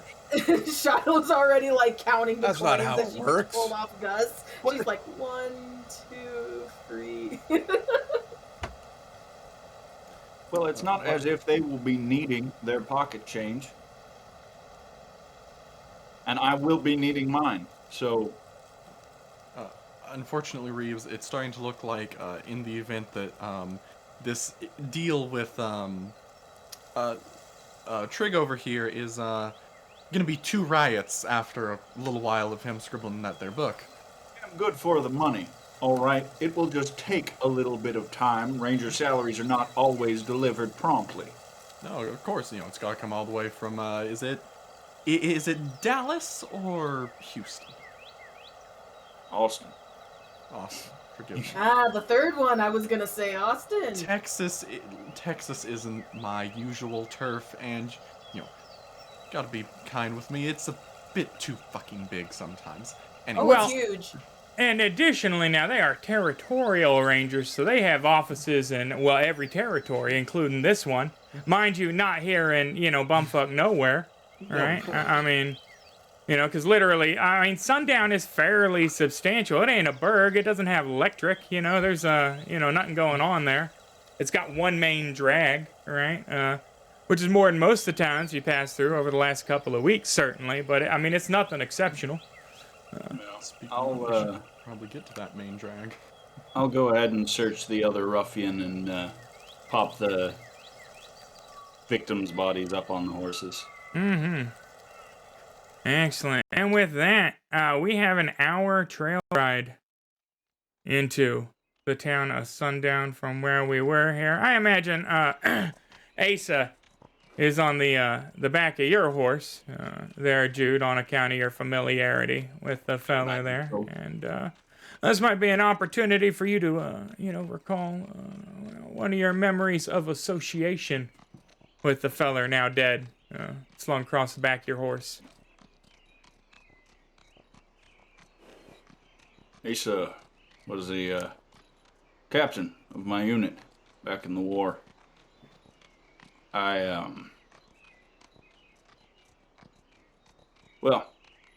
Things went poorly. I was not in a good state. And he came upon me in a small jail in Nacogdoches after I was arrested for vagrancy. It was a trumped-up charge, but it was a confusing time. He offered me a job with the Rangers. And, I suppose it is something to do. He was driven He had a purpose. It is a waste for such a purpose to go incomplete. Now, Sounds for like a good man. the rest of you, this is... I mean, he practically broke down and sobbed compared to what you've seen now on the week. So, I mean, that was an expression of a pretty strong emotion from Jude compared to his standard take there. A little disconcerting, maybe, even. There was almost some feelings. Almost. And, and Thomas pulls up a little bit closer and just like, pinball men like that, especially during the war, left a lot of us confused during it and after it, so... Yeah, guiding light like that, I understand what that kind of loss is like, Mr. Reeves. You can actually cry. Holy shit. Do. I mean, that's sad, but still, I haven't seen you cry since we've known each other. I don't imagine I will see you cry, so... Probably take it while not. you got it. Yeah, none of those Probably ducks. not. Yeah, that's... Yeah. No, probably It is, not factually. Yeah. It is a sad time, to be sure, and we're all sorry for your loss, but look at the magic out here. The fireflies, the sun has gone down. It's amazing out here. Think of that. I mean, Yeah, it's actually pretty cool. I've seen he's sites a lot more vast than this from the back of a locomotive, but this is nice, I guess. I'll admit that. Sun went down on his friend's life. It's a good metaphor. Fireflies, sun's gone down. Moody autumnal. In fact, yeah, we're gonna transition a little nocturnal. Ooh, look at that. Yeah. Is that a night haunt I hear? Perhaps a night raven? Rocks fall and you die. Yeah. Yeah. Why don't you insist with your superstitions? We are alone out except for the marauders who themselves have taken off. Perhaps they have been all eaten up by your night haunts. Yeah, at this point, any kind of rascal or bandit type is the real night haunt at the end of the day. Besides, there's not enough scientific evidence to prove certain things. I mean, except prairie ticks, which... Yeah, not gonna think about that one. I love prairie ticks so much. I love them. They're horrible. They're great. They're so gross. A segue here. The modern, the bestiary's fine in Deadlands, Wade, right? But I swear, back in Classic, every third thing in there impregnated you with an ovipositor, and I was just so here for it. It was just... Everything was like, I take your face and I wear it after making my babies in your chest, right? There were so many horrific just... Like, every third thing was either the ovipositor, chest bursting, or, like, it sucks out your soul or removes your ability to use bennies. Like... Right. Yeah, just terrible. Everything was terrible. And there's still some terrible stuff. And they got rid of the canker. If anybody from Savage Worlds watches this... Bring back the canker, goddammit. Get back to the canker. That was such a good product. I want the canker. Hashtag bring back canker. We're workshopping it. But anyway, we are riding now along here, full shade, into the town of Sundown, right? Sundown has a population of 683 people, all right? Which, fairly substantial. Again, it's 1,000 would make you a town, right? Still kind of a little village thing going on here. And the full darkness is fully enveloping the town as the miners are clearing out of the bunkhouses to spend their wages at the saloons and gambling tables. The center of town itself is made from what seem to be fairly recently erected permanent structures, as though this was a claim of some sort, a boom town erupting around some kind of commercial interest. Likely ghost rock, given the, nature of mining at this time period and locale. That being said, outside of the central structures that comprise the main center of town is a massive tent city, right, of an influx of workers of all kinds, right? You see Chinese laborers, right? You see old grizzled, the classic 49er miner types, right? Full beards and spelunker caps and, the whole gamut of it. But that, at this point, they're mostly going to get wasted, right? Because that's, it's the end of the day, right? You're not mining at night, certainly. And I will give you guys, I'll let you take a look at the drag of Sundown there. I see a question mark. Oh, holy. Oh. Sorry. Yeah, it ain't much, but it's honest. Mm-hmm. Pretty recently constructed burg. One of the things that stands out, right, is a banner stretched across the main street. Sun, weather, and notice roll, everyone.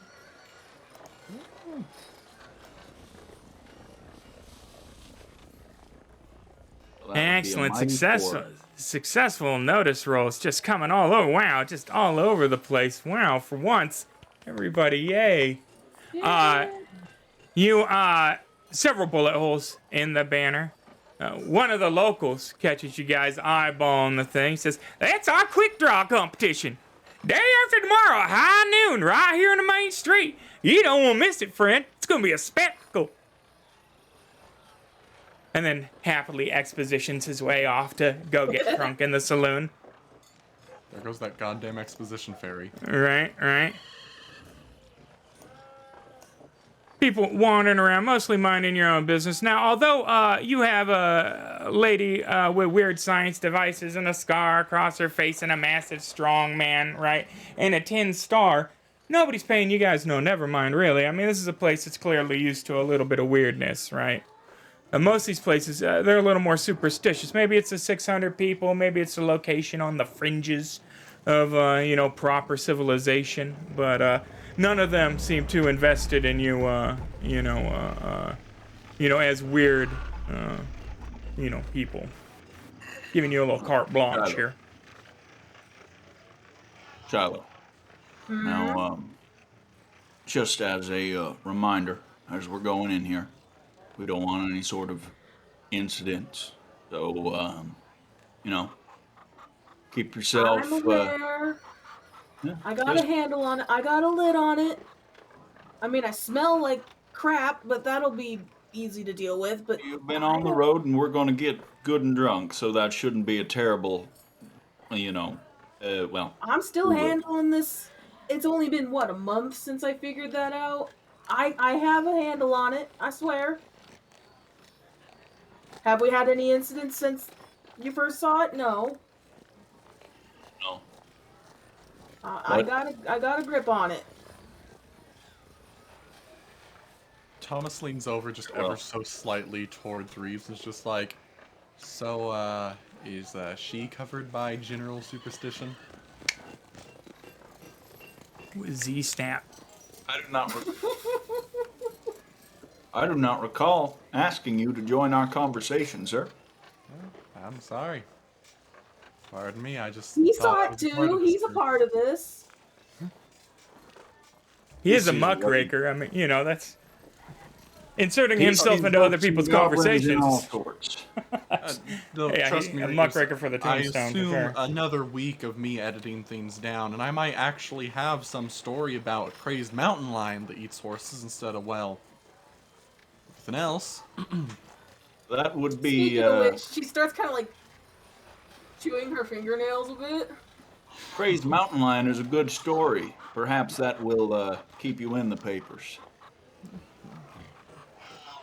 Certainly. So, guys, Didn't know evening my new editor time. was going to be such a stickler. Snip snap. Well, I mean, you shoulda. I absolutely know. So we're in town for a couple of objectives, one of which is dead, slung across the back of the horse. Now, it should be mentioned, not only do you guys cut weird figures, but nobody gives... they're two dead guys on the back of a horse, right? So that should tell you something about the nature of this town, that people are like, oh, bloody dudes, all right, yep. Now, an undertaker is there... Is that not listed on the map, or is there not one in town? There does not canonically appear to be one in town. I suppose we'll take him to the barber's then. Gonna give the dead a haircut? They are in the medical field. They will figure some They do use for teeth them. stuff too. It's as close as you're gonna get for sure. Yeah. Mm-hmm. Yeah, they'll definitely they'll stitch you up. They'll pull your teeth out. They'll sew your eyes shut. That's about it. That's what you get. Well, Is that the primary objective then? Getting these corpses to the barbers? that is the first objective. After that, I believe we are headed to the saloons, plural. Oh yeah. Are we not supposed to check in with any local law? Or anything on that note? Local law could be in league with this Gus Rancher fellow. I would prefer if nobody knew we were looking for those folks. Well, except for them, what are being searched for. I'm sure they have the general reckoning. We're unlikely to find them anyway, so I doubt any fuss will come of it. Alright. And also, I believe it might be important, that note said gambling is key, so maybe there's some kind of big gambling game happening, or maybe one of the bars here might have the poker tables always max capacity. What was his dying word? The fuck if I know, I wasn't paying attention. I remember. Something at sundown. Shit.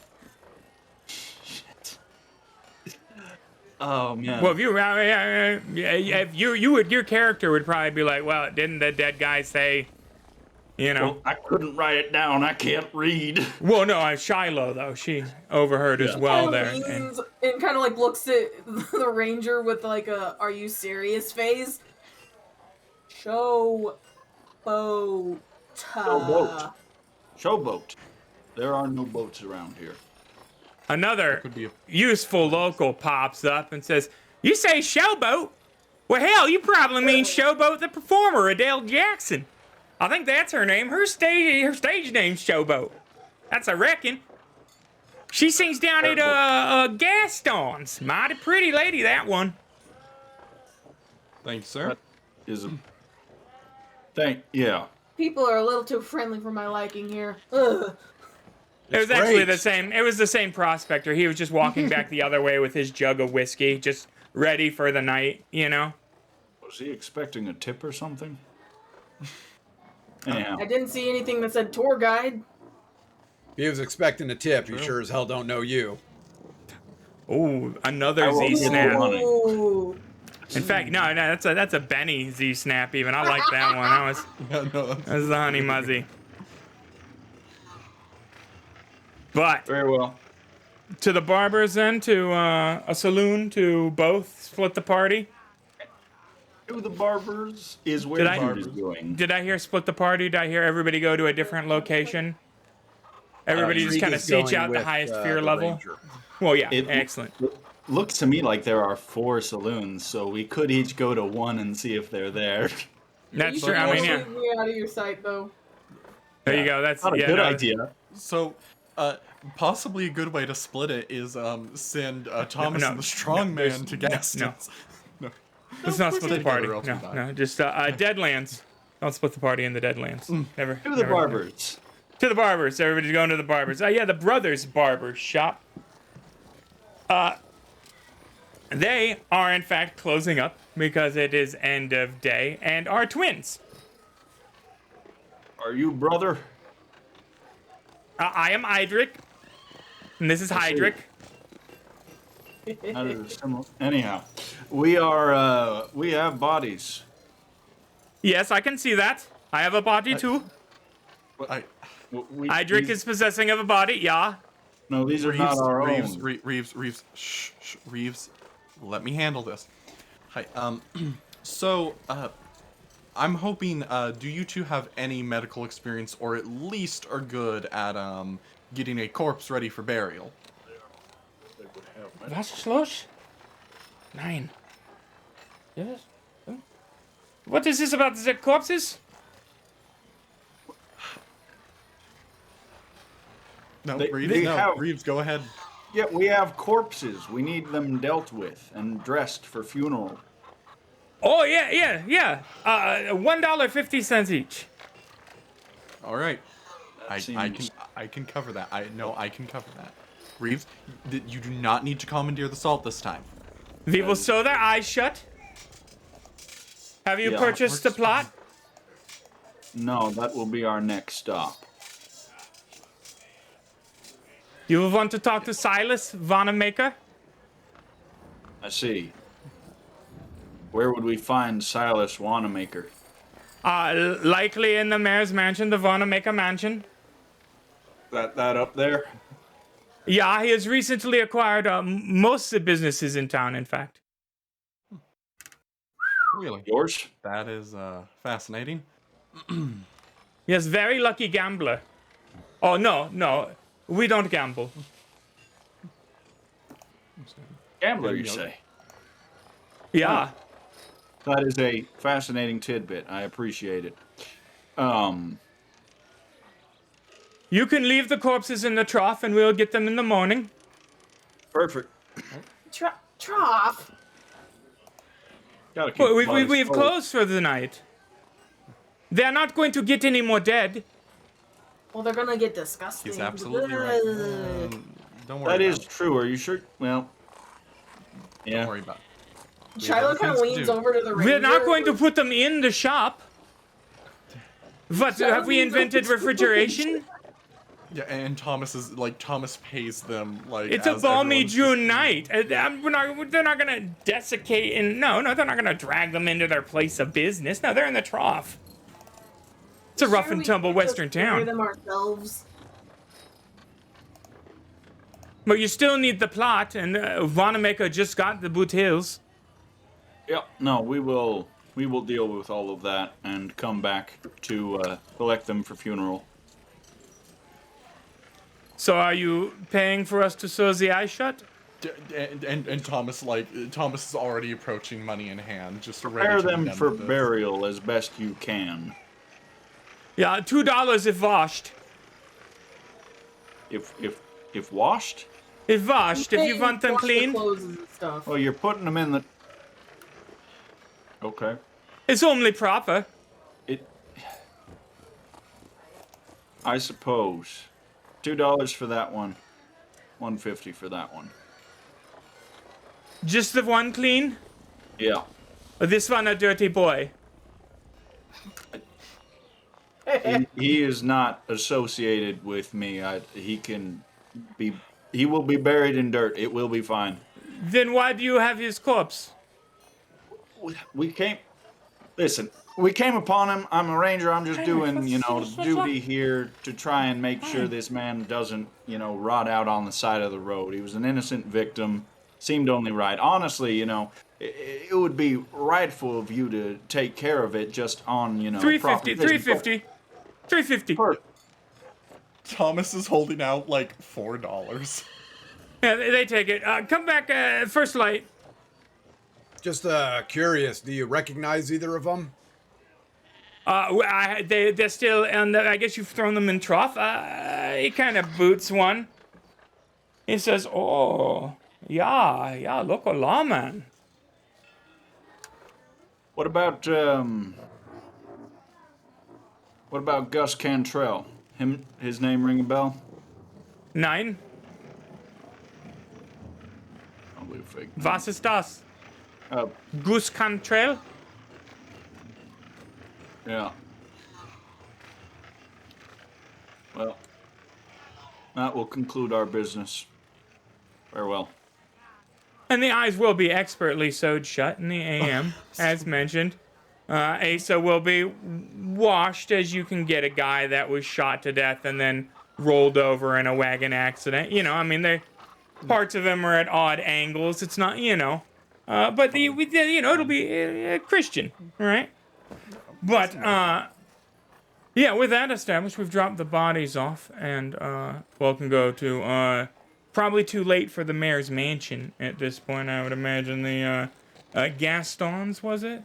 Oh, yes. Alcohol. Gaston seemed to, that's where a showboat possibly is. Mm-hmm. Suppose. I would There like are- to check the others for fugitives, but Gaston's will be the best place to start, I believe. Indeed, there are a handful of saloons, of course, in this town, as any one of these mining towns are wont to have. The businesses spring up, and then the ill repute immediately follows hand in hand, right? But Gaston's is the fanciest and largest of them all in town. It would pass for a mediocre establishment in any proper city, but of course here in rural Wyoming territory, why, it's practically a Parisian parlor, right? The insides have that garish red wallpaper, right? The patrons are well inebriated. Most of the drinking vessels are comprised of glass. The spittoons are clean. It's it's a upscale joint. Certainly as upscale as any one of these miners would choose to spend their money at. There are games of cards going off here and there. And, drawing your attention probably most predominantly, of course, would be the gal on the stage. Why am I not getting there should be saloon music here. It's broken. It's terrible. Everything's ruined. But,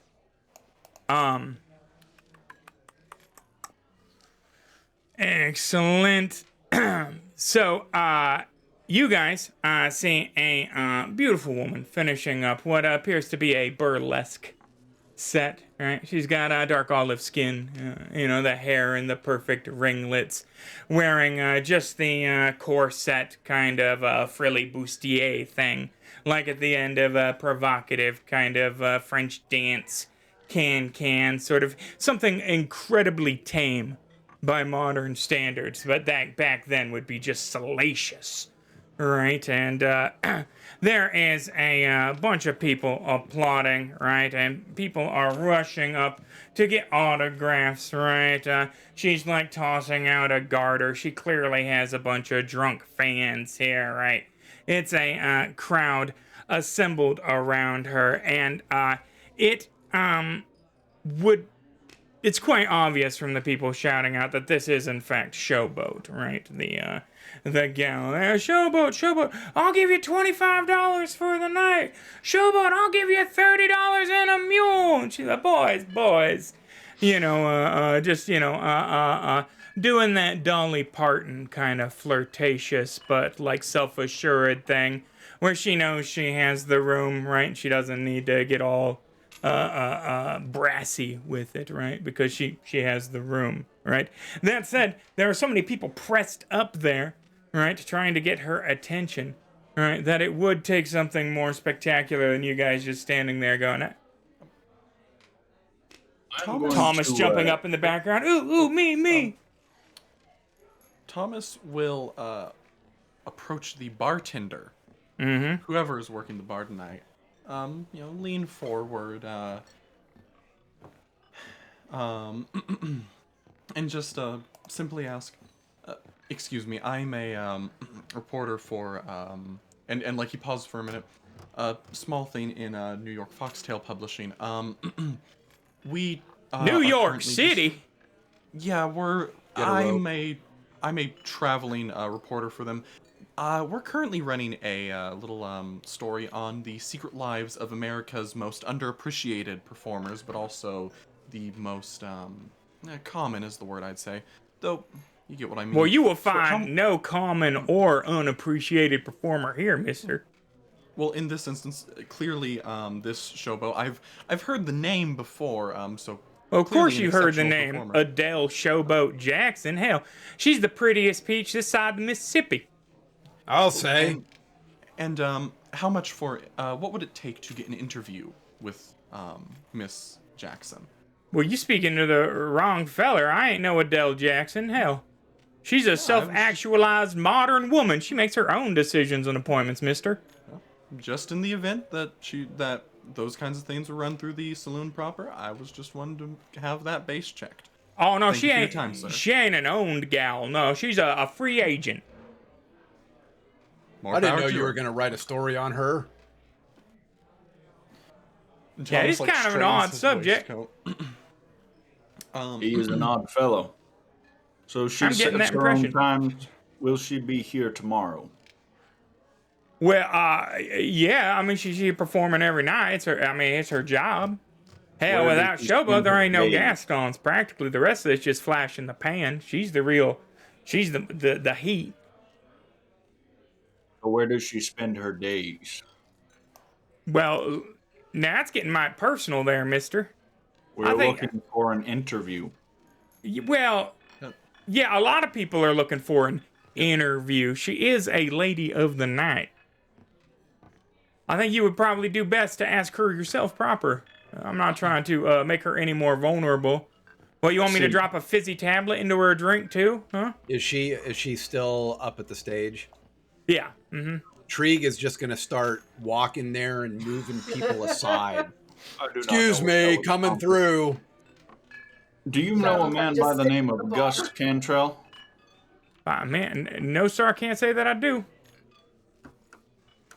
Excuse me, barkeep. I would like a whiskey, please. Keep them Yeah. coming. Yeah. 25 cents a shot, as many shots as you would like at that going rate. That's fine with me. Trig, go ahead and give me a strength roll to get pushing eager suitors out of the way. Go, Trig, go. Holy hell, a 19 will Oops. definitely do it. Yeah, no, not knowing your own strength, you definitely catch her attention as you, this beanpole, rail thin miner guy was like, Adele, I just struck a claim, right? And you knock him to the side and his gold dust goes everywhere. Cause a bit of a commotion, Aw. right? And she turns at you and says, well, ain't you a tall glass of whiskey? I sure am. Me for that.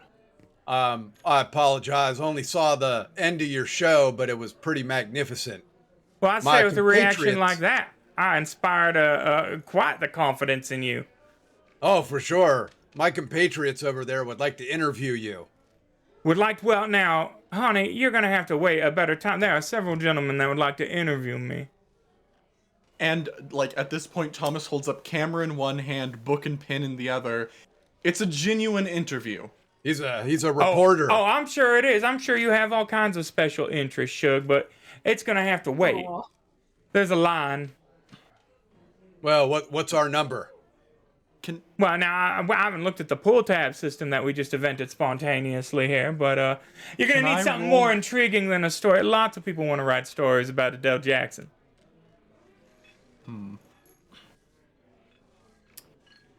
I look Shiloh back at the leans group and I over just to shrug and walk Jude. back towards them. Shiloh I'm leans over gonna to walk Jude and my goes, way over there. Yeah, Yeah. mention like she kind of like makes a gesture of like the note. Were you associated with Asa Carter or Carson? Right. Now, you just said the magic word. I'm sorry, gentlemen, I have picked my suitor for the evening. Oh, hell, what? I had to say Asa Carson. Well, no, apparently Asa Carter, but at any rate, the night has been spoken for, so I'm sorry. Now, if you all come back tomorrow evening, I will dance my little dance, and we will do this again, and there will be another lucky gentleman to accompany me to my room. But I am afraid that I am spoken for this evening, and will have to bid you all adieu. And she grabs your hand, right, and leads you up to the room, right? Compatriots gesture, you know. Shiloh looks at Jude. Don't worry, I won't go anywhere. I'll just be here drinking my fill, thank you. That was not. Who's going with Jude? Who's hanging out at the bar? Trig is going with Jude. I will accompany Jude to help with information because Oh my I'm God. assuming I'm the only person with a persuasion of D8. You're just putting the Brazzers logo on this one, guys. That's rough. That's I still need you to write for me. right. Oh, Trig won't go in. He'll just Just stand at the aside. door. Well, she's gonna. And as Go ahead. like as they're going, Thomas like looks to Trig and is like, "Don't worry. Listen, I'll pay part of your way if you make sure Shiloh doesn't go anywhere. That work? All right. All right. Charlotte just kind of does, like, puts her hands up as a drink is slid in front of her, and she's like, what? What did I do? What did I do? She says, taking a shot. She knows damn well Okay, what I she did did. something. I do not believe we'll need the whole night here. What? She says something in French to one of the girls that passes by. Anybody here speak French? Nope.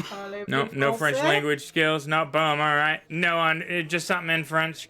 A fella says, Miss Jackson. Yeah, no, not tonight, Larry. And she opens the door and kind of blows a kiss to him, ushering you into the room. She slams the door behind you, and is immediately like, and what in the hell are you thinking, coming at me in the crowd like that? Anyone could have seen you. Ace Carson's dead. He was a good man. He was a friend. And he was. To me as well. He, mentioned you. And he, gave me this. She unfurls the letter. Yeah. This town is run by a man named Silas Wanamaker. A gambler, from what I hear. That's right. When he showed up a few months ago, he seemed down on his luck. Holes in his shoes, just a deck of cards to his name. Borrowed money and lost it. Borrowed money again and lost it once more. It seemed like he was making a bunch of enemies when he first rolled in. Now he owns a piece of most every business in this here town. Hell, he owns this entire bar right now. Enemies of his just started disappearing. Oh, $250. Some folks just gone in the night. The circumstances of him picking up this place are still uncertain, claiming the owner had to go see some family down Chicago. She never mentioned no Chicago family to me, and I've been working here for a few months now. So, if you knew Carson, you knew he was a territorial ranger. Well, yes, he was a associate of mine in the Ranger Corps. Well, that explains a lot there. Then you should know that we were working this investigation together, but from different angles, if you catch my drift. So I'm gonna give a notice roll here real quick on the... Yeah. She just kind of like glances at you, gives you the once over, and goes back to talking. Yeah, see, and like with that, Thomas Lawler like fixes his coat a little bit, like just plastered over stone expression, just focusing. Me and Carson were working the case from different angles. I was more undercover, stirring things up here. Yeah, he went up to Wanamaker's house on the hill, well, did the ranger thing, and went to play some cards with him, try and catch him out in a lie. I don't know what happens, but it seems like he lost his ghost gun. That might be the toy he was referencing in the letter, although he never referred to it as such around me.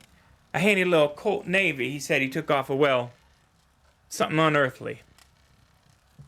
He must have discovered more, though, 'cause he took off for Ranger HQ the next morning. Left word with the girls he'd be back in a few days. Some help or some information, but... well, I guess that ain't coming. Might I roll on the occult table? Yeah. Or just I don't know what I'm thinking. May I also roll occult? He could, because his association might have given him, he might have known about the ghost gun hanging out. This is a one-off. Okay, cool. Yeah. But, I'm good with failing that. No, it was after your association there. But,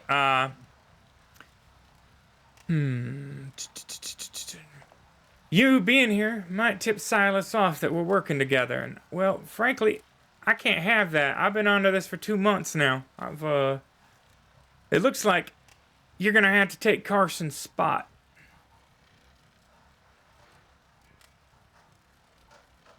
Well, I am assigned to the territory, so that would,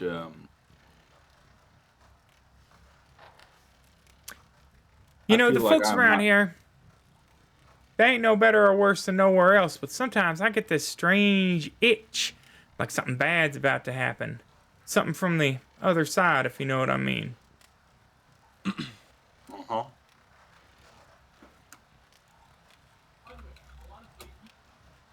I see. Outside the door, there's a... And she goes... back. A signal, I imagine. Yeah. So, Pardon me. we are going to speak... Oh, No. Go ahead. That Do I know you, instinct- mister?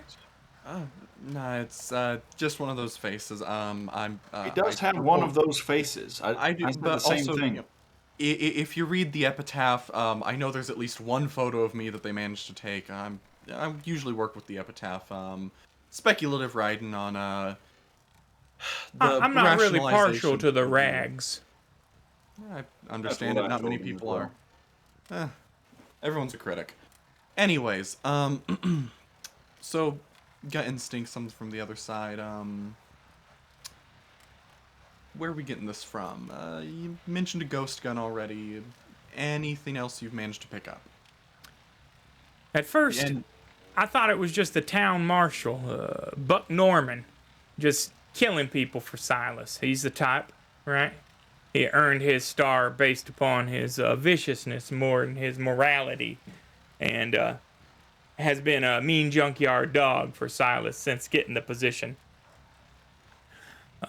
But now, I don't know, because, well, frankly, Norman was quite far away from a couple of these fellers when they disappeared, right? And the circumstances just don't line up, right? I think that Silas is likely spiriting folks away, but I can't rightly figure out how. Former owner of this place, Tawny McGee, for example, like I said, just up and disappeared one night. Next day, Silas came in here with a deed and her signature, said she had to take care of a dying relative back in Chicago, and left him the hotel. Not even so much as a suitcase was taken from her room, y'all. No one can disprove it, of course, though I do have some friends in the agency looking for her or any of her family members.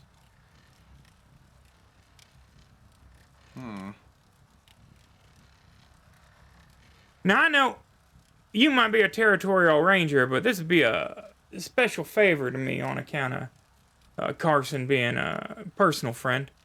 I would be willing to offer you a dispensation of $500 if you could get to the root of this matter. Well, that is mighty generous. I know course that I the rangers don't exactly provision as well as our side of the fence. Well, I would like to turn you down, but I have employed a man who keeps immaculate check of his finances, and I could use the money. But regardless, I will be doing this for Carson. Also, I can put y'all up in rooms at the Sunset Arms across the street. You understand, Gaston's for the working girls. That said, we should linger in here for another half hour or so as to not draw suspicion. Unless you boys want to be known as well. Quicker than you look. Well, I suppose so. well, Downstairs at the bar. How many shots are you in at this point there, Shiloh? Ground control to Major Shiloh? Repeat that, sorry. How many shots are you in? How long do you think that conversation would have taken? Oh, the whole time's gonna be about 45 minutes total before they come back down. Oh, jeez. I'm not a drinker IRL, so I don't know how many it would take to have a normal person get drunk. Well, I mean, that varies very much so. At one point in my life, I could drink a fifth of whiskey in a pull. Like, Wow. no, I'm also- some people are into. I'm also a giant and Probably 100% spacing. Norse. Probably spacing it like a shot maybe every 5-10 minutes. So if it's Yeah. about... Well, especially given the fact that, it's not really intoxicating you, is it? It's, Yeah. It's more denaturing you. About 10 shots in. Trig, this gal's taking 10 shots of rot gut. Seems nonplussed. You've seen her do this a couple of times. She only seems to really do it when you get around people proper, right, in cities, right? But she drinks like a donkey, just madness. Just boom, boom, boom, impressive, you know? You want to scold, but she'd probably drink you under the table, and well, that would do something to dispel your, you know, your whole mystique thing going on there, I think. Yeah, I don't think so. Well, what are you doing while she's pounding back the rock gut? So first of all, Trig is sitting at least a chair over. Like there's going to be space because he doesn't like the smell. Right. Mm-hmm. And once he gets down there, the first thing he says to the bartender is, "You guys got baths in here?" Baths? Like for bathing? Yeah. What else are you going to do with the bath? Yes. Do you have baths? Well, I thought you were talking about the north of Spain for a minute, mister. Yeah. What? What? How much is it to take a bath? Well, 25 cents. Amazing. Thank you. It'd take, 20 minutes or so to get the tub heated up if you want it hot. I'll let you know, but I'm going to say yes at some point. Give me I don't know, what's something tasty? Well, we have corn pound. We have boiled corn. We have corn cakes. Oh, we have corn whiskey. So you guys do corn here, huh? There's a bit of corn, and a bit of mining. More corn than mining just yet. I'll take the tastiest corn drink you got. Also beef, but most people don't. Some beef. Yeah, well, we do have salt beef. You know, we do some ranching out here too. But most people go for the corn on account of its cheapness and, you know, the spending their money mostly on the liquor here. We're not exactly renowned for our cuisine. I mean, salted meat. Yeah. Never mind. And we boil it, and then, you know, you soak the salt out of it, and then it kind of sits there in a pot, and every now and then we add radishes or potatoes or a bit of a rabbit or whatever, you know. I'll take some of that. Yeah. No problem. I don't want it. Yeah, that's a dime. Yeah. A bowl of stew. Mm-hmm. Another shot. So Trig actually, he's going to be, you know, sipping his drink and kind of eating his food. He's not really paying attention to anything. He's actually not paying attention to Shiloh. He's not paying attention to the people. He's just kind of absorbed in eating and sitting. Food. Just enjoying the moment. Yeah, being off the trail, getting some hot grub in you. Mm-hmm. Yeah. You know, he'll look around every once in a while, make eye contact, smile at people, wave, you know. But, yeah, he's pretty aloof. I think with that, that'll probably be enough time for the, Adele makes a huge show of opening the door and kissing you both on the cheek and kind of slapping you on the butt as you go, like it's the whole, you know, spectacle. She asked you to unbutton the top of your shirt, you know, to sell the illusion. Like you guys would just go Team Venture and the Eiffel Tower in there, you know. Let's get that bath going, please. Yeah. So, like, Thomas makes his way over to Trig and just, like, leans up beside him and, like, very quietly is like, "How much did you spend on that? Go on. How much did you spend?" So far? Yes. Up to 40 cents. Give me the book. It's my book. I'm gonna help you out here. Okay. So he reaches in. He hands you the book. Inside. What was that? Oh. Shiloh leans in. She's going to get on this too. So if Thomas starts looking through the book, you're going to see things like, you know, punch this thing, punch this guy, move this thing, and there's dollar amounts. It's really shit fucking writing. Oh. Failed to lift a horse, $10, you know? Yeah. And then of course there's the Kill Horse Eater. That's like where the majority. Actually, no, I take it back. It's only like $15 for killing Horse Eater. Henry is perpetually eating cheese, by the way, chat. Yes. So Thomas like takes the book, takes his lucky pin, and just scribbles babysat Shiloh, $5, slams it shut, and hands it back to Trig. He just looks at Trig Thomas just takes it, offended. puts it I in his don't need bearskin. babysitting. Just because I have a condition I am helping this man out. Thank you very much. at my expense. No, it's at Jude's expense. Monetarily, but my dignity. Nothing. Don't worry about it. Like I said, I was gonna reimburse him for taking care of Shiloh for us. I see. We're at $85.40. For what? Stuff. Drinks. Says Now Shiloh I'm taking not another even one. know what I am paying for. This Babysitting. Like I was instructed to do. Stop referring to it you as can get your babysitting. recompense from him when you are taking his orders. It is not essential. Let us... Wait, what is next? Oh, well. Sharing any intel? Yeah. A little bit flustered here. Now, if it's not too much trouble, perhaps somewhere a bit more private just to get everyone up to speed.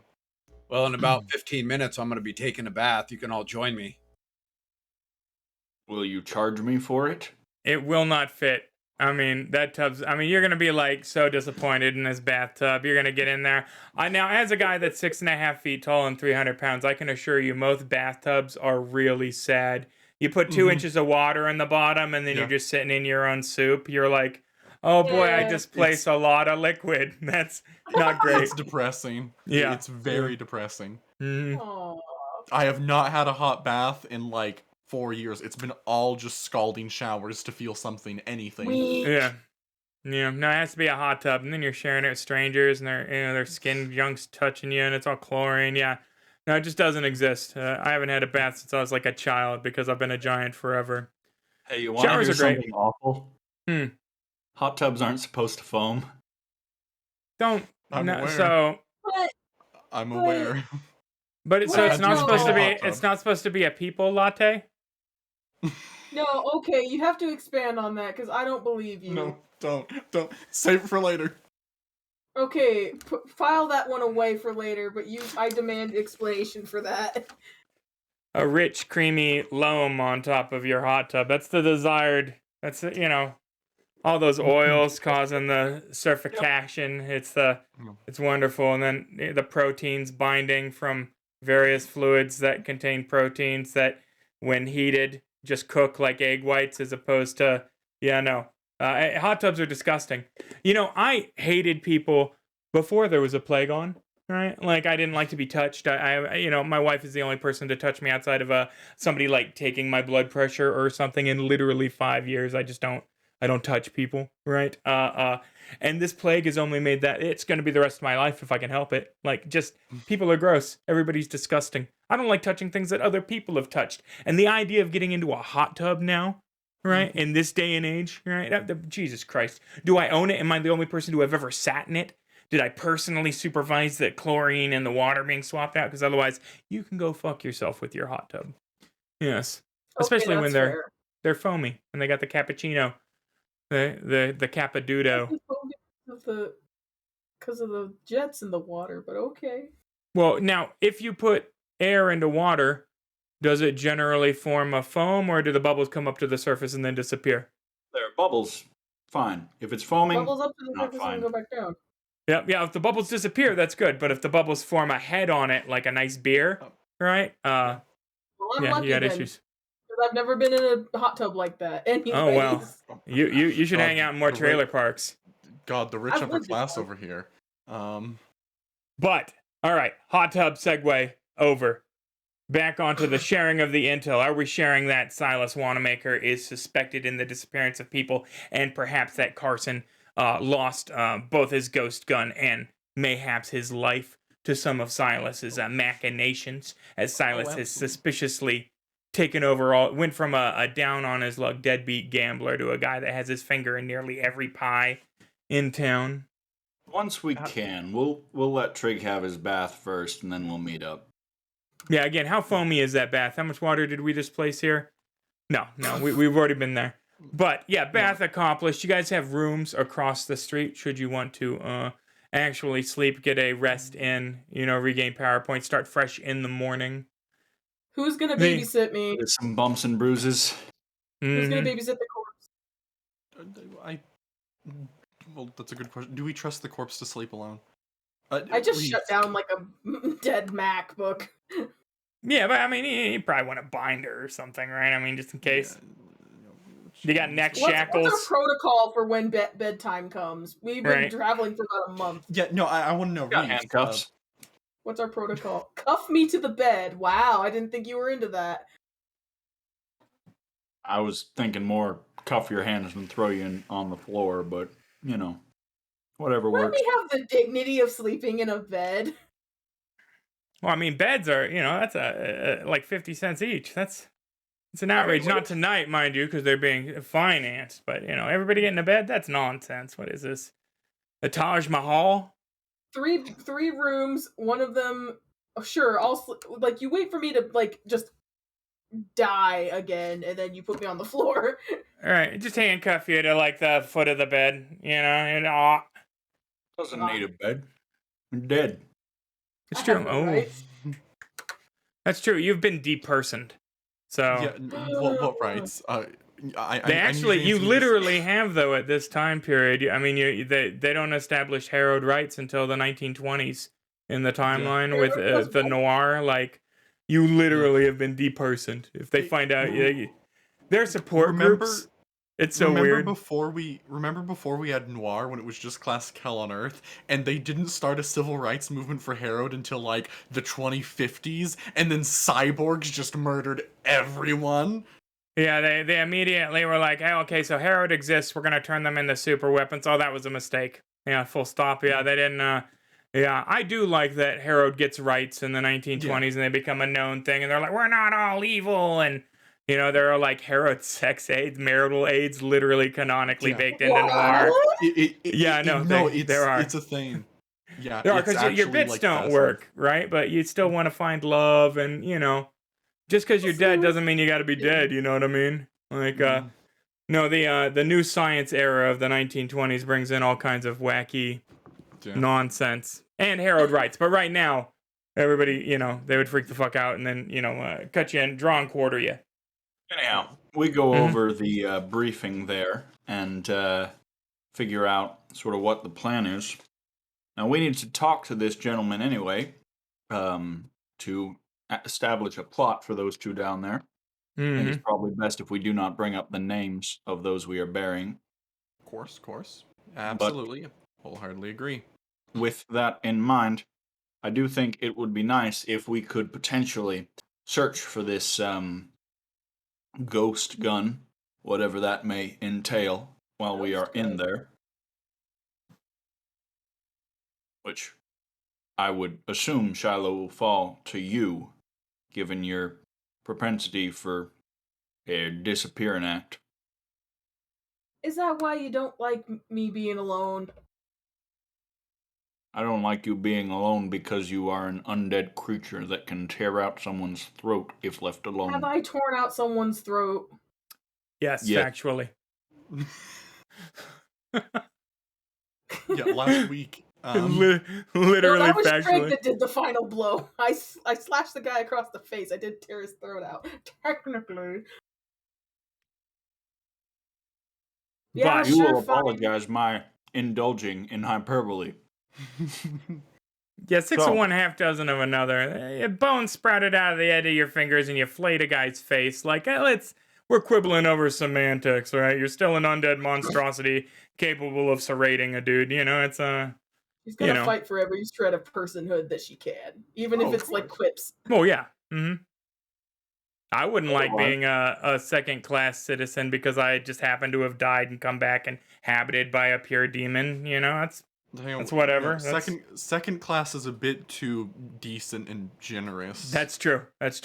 No, I mean, literally horrific undead monstrosity that if it's found out, I mean, everybody in town will get together, the pitchforks and the torches. So generally, yeah, it's I would understand fighting for personhood as well. So you want me to do my little disappearing act and do what again? Look for his ghost gun or any other sort of evidence that might tie him into the murder of Carson. I don't know jack all about a ghost gun, so you're gonna have to like give me a bit more information here. I do not either. I suppose it is a gun that has ghostly characters. May I roll an occult? No, this is a one-off. It's a specific instance here that was known just to Jude potentially, but it occurred after their association given his role with the dice. I would suppose if you find a gun that does not look like, say, Colt Army or a Peacemaker, has some sort of filigree on it, whatever, go ahead and take it just to be sure. And, of course, any other interesting evidence that you may find, Miss Wild. So while we're talking with the man himself and keeping him busy, you, do your thing. What am I going to be doing? You're going to be there to be intimidating. Thomas, you're going to be there to do the talking. Thank you. And I'll be there. Being the authority? Oh, well, given yes. how the last man unfortunately went out, Reeves, I am not entirely sure if doing your is a good idea. I'm not intending to. I can button my coat. I recommend that. And it's not a metaphor. But, alright, well, so you guys are going to go now into, like, the 11 o'clock at night to try and get into the mayor's house to talk to him immediately this evening, or are we sleeping? Next morning, okay. Next morning, okay, just check. Just check. I just wanted to make sure. I need a nap. Right. I need to die for 6 hours. Well, with that established, yeah, everybody gets their evening's sleep. PowerPoints returned with the passage of time. And dawn's light filters in through the slats in the window, and the smells of cooking wafting up from the downstairs of the the inn you were staying in. Do we all have separate rooms, or what's our situation? She set you up, and yeah, everyone got a room. Which I guess means that when Shiloh wakes up, she's got to be, all right, guys, can you do something about this? Just kind of like... Take those back. Thank you. I hate this. Can't you, like, cuff me to the bed at least? I suppose so, if you would prefer. Because you never know. Someone might bust in one day and just see me, like... And how will that look on you, Mr. Ranger? I mean, like, typical Ranger shit, honest. That I'm escorting to be taken into jail. I just show him the badge, I show him the handcuffs, and go, you do the math there, pard. You know? Like, have you seen the scar on her face? She is clearly villainous. I mean, I know this is a role-playing game, but I didn't know it was that kind of role-play. Yeah, I know. They hit that 18 and over button. It's about to get weird. No, it's not. No, factually, it is not. But no, it's not. With that, you guys can head out to any one of these locations in town, including trying to get an audience with Silas Wanamaker up at the Wanamaker Manor. There are several locales. I am sure with him recently acquiring a bunch of these businesses and interests that several town folk would likely have, thoughts on him as an individual. If there were other more subtle... You can walk up and be like, excuse me, mister. People be disappearing around here. You got these goddamn businesses. What's up? Or maybe, on the sly, be like, what do you think about Mr. Wanamaker? It's, again, I'm not trying to impugn upon any police work. I absolutely believe getting a profile from the local shop owners is, genuinely, it is a strong decision to make, given how currently we are almost completely blind, and I'd like to have at least one eye going into this. Right. Well, in that case, yes, we will go and first talk to the Mr. Brothers about the body, and then bodies, and then we will talk to some other people in town to get that sorted. Excuse me, Mr. Ranger, I'm not to interrupt the plan, but I kinda need my breakfast. If you know what I mean. I think they serve breakfast downstairs. Not that That's kind not of what she food. means. I mean, it's breakfast for breakfast time. What she's looking for would probably be found in the livery and corral. Yeah. I don't know. Can you not go catch a rat somewhere? Are you sure you want to leave me alone? That is a fair point. Well, let us go over to the barber's. Maybe they will have. We should probably not ask for a spare body part. Well, Wait, listen, if it is meat you are looking for, maybe there's a butcher, maybe listen, I noticed Trig was eating some kind of a beef meal, so clearly... Nope, not gonna work. Tried it before. Yes, but I'm saying, wow, well, how fresh do you need it? Bite off the cow's ass. Cut off Oh, its right. horns, wipe its ass, and put it on a plate. Yeah. Put it on a plate, okay. Then a butcher could probably provide that. And again, if they're serving beef at the saloon, they are getting it from somewhere. Salt Am I beef the only at one the who's been in saloon. Am I the only one who's been in civilized society? You could definitely buy a pound of calf's liver. I mean, that's not something that's hard to acquire at a livery, right? Like, get it? Yeah. Boom, he got it. Yeah, he was picking up what I was putting down. Wordplay. That's right. you are hungry at the moment. Yes. Well, let us have that build character for a moment as we go about that, and then we'll see to that. She's chewing on her fingernail again. They, as you guys exit then the saloon to go out into the main street, you see a steam wagon come huffing down the main lane, which is quite an oddity this far out, even at this time period, right? We're in the 1880s at this point, so everybody's seen a steam wagon. They're not like, what the hell is that, right? But to have one out here in this town, it's a strange, it's stranger than you guys to the people, and people are giving it a wide berth. There are clearly some people that are still, loosely familiar with the concept. And on the side, there's a plaqueboard that unfurls as it comes to a stop in front of Gaston's that says, Dr. Gao's New Science, Healing, and Dentistry. All right? And it makes like a carnival noise and then backfires. Plow!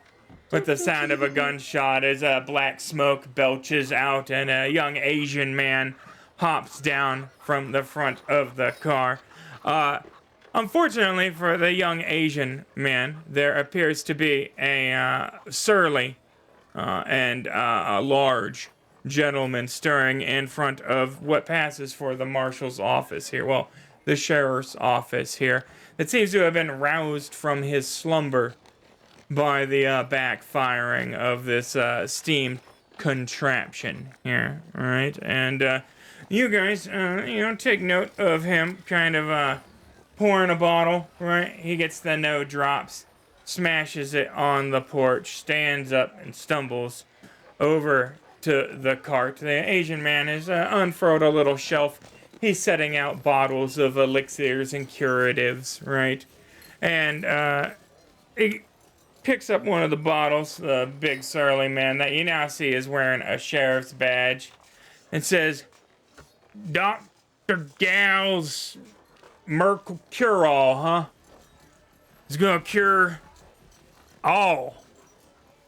And Dr. Gao says, well, not necessarily that one. It's a special recipe. What are you looking? I could be more specific with it here. He says, well, this one says it'll cure all, so it's gonna fix my hangover, ain't it, pard?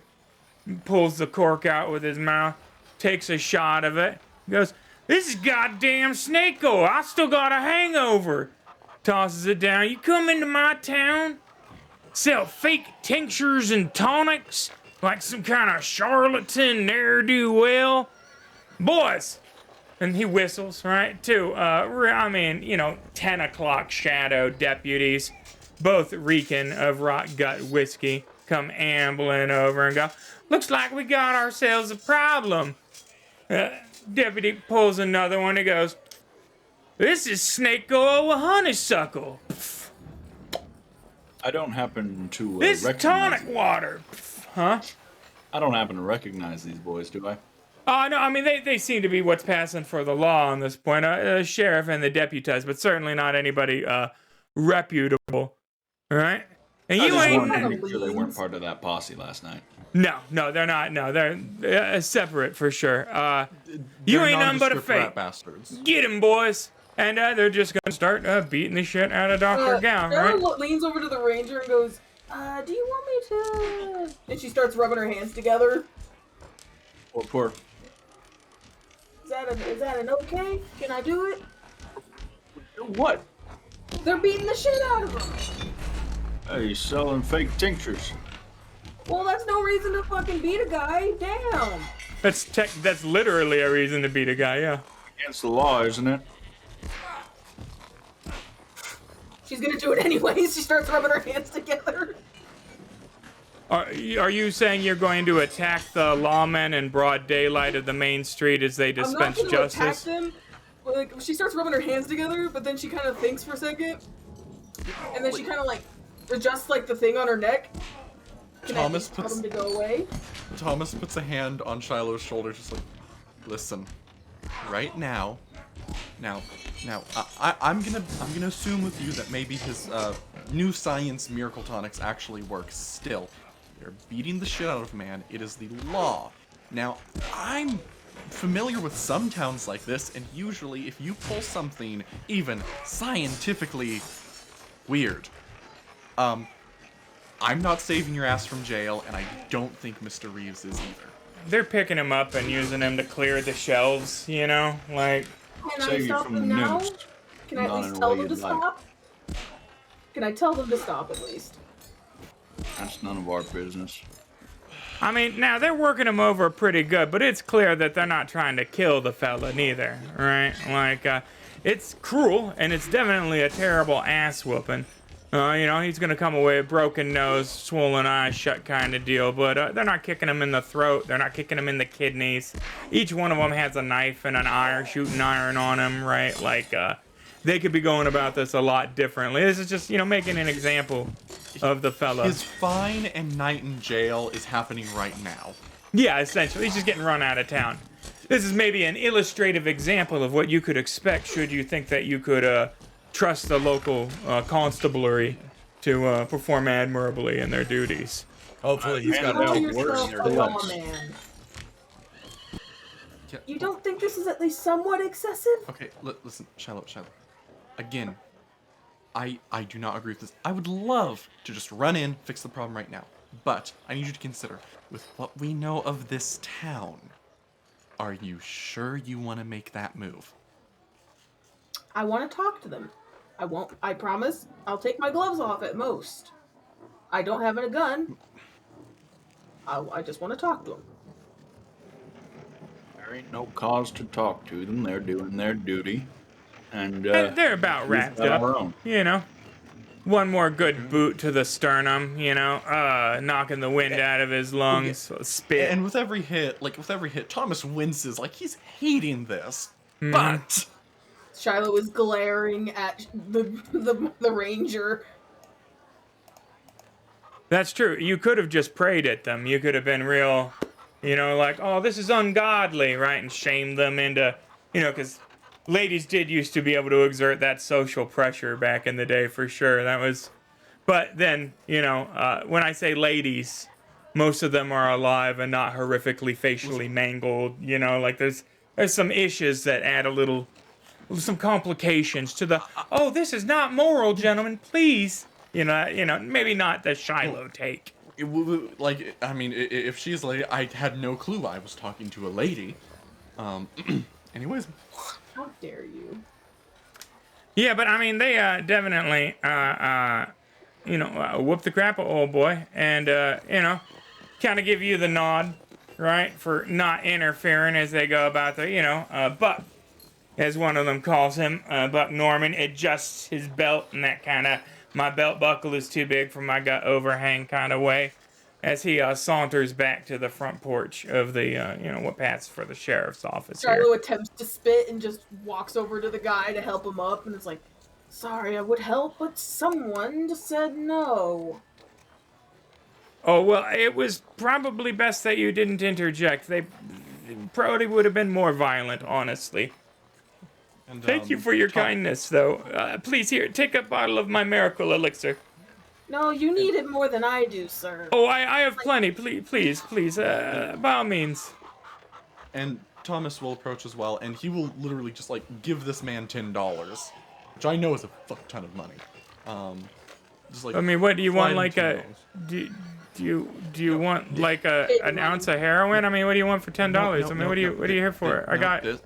Listen, this is to reimburse you for some of the damages. Do not think anything of it. It is simply a gift. Well, that is mighty civil of you. Here, take one of my miracle tonics. They sure are nice, aren't they? Now, interestingly, each one of you getting a miracle tonic, they will cure a wound. They just don't do a goddamn thing for a hangover. They're not hangover cures. They're wound cures, right? So, I mean, he wasn't actually selling nonsense. He was, Buck just didn't ask for the right thing. Got up, started drinking them, got all pissy and kicked his ass. Right? Not very good police work. Very good police work. Yeah.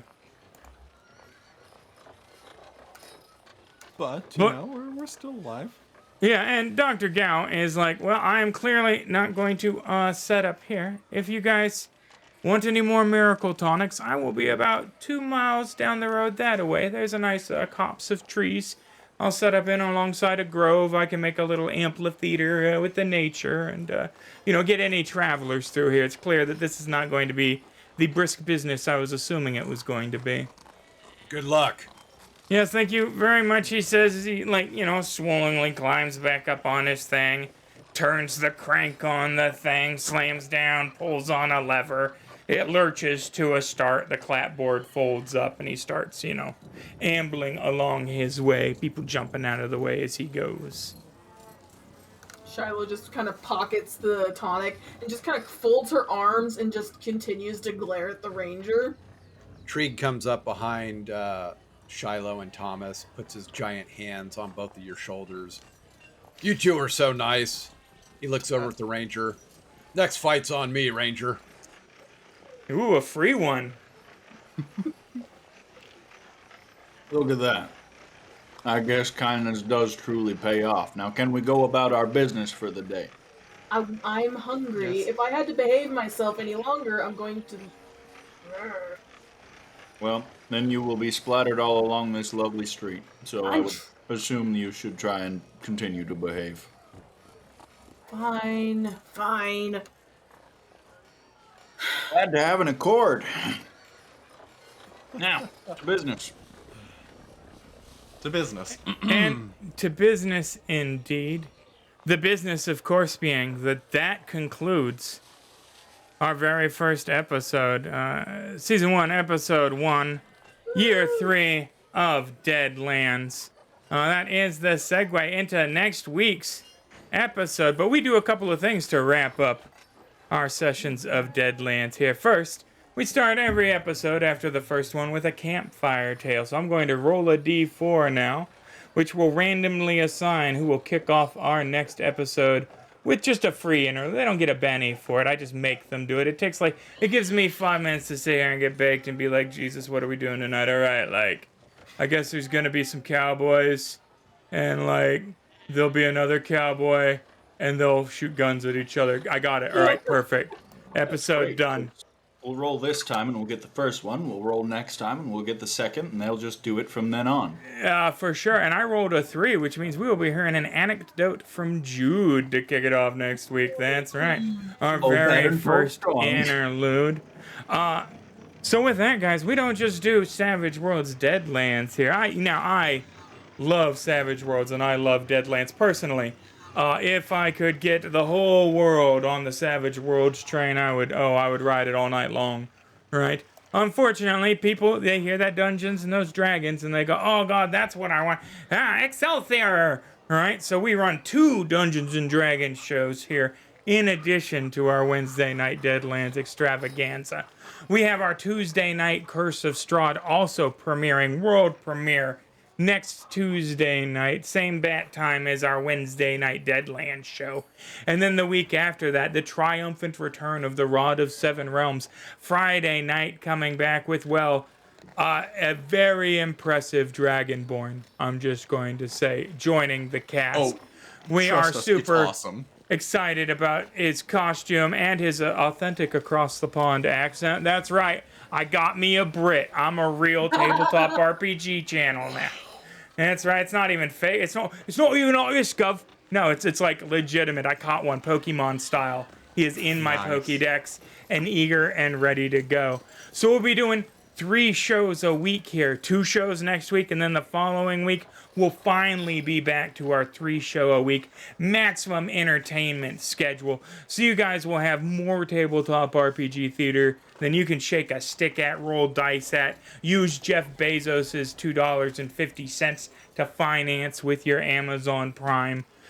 So many ways moving forward to interact with lore and just consume fantastic narratives from talented and enthusiastic performers.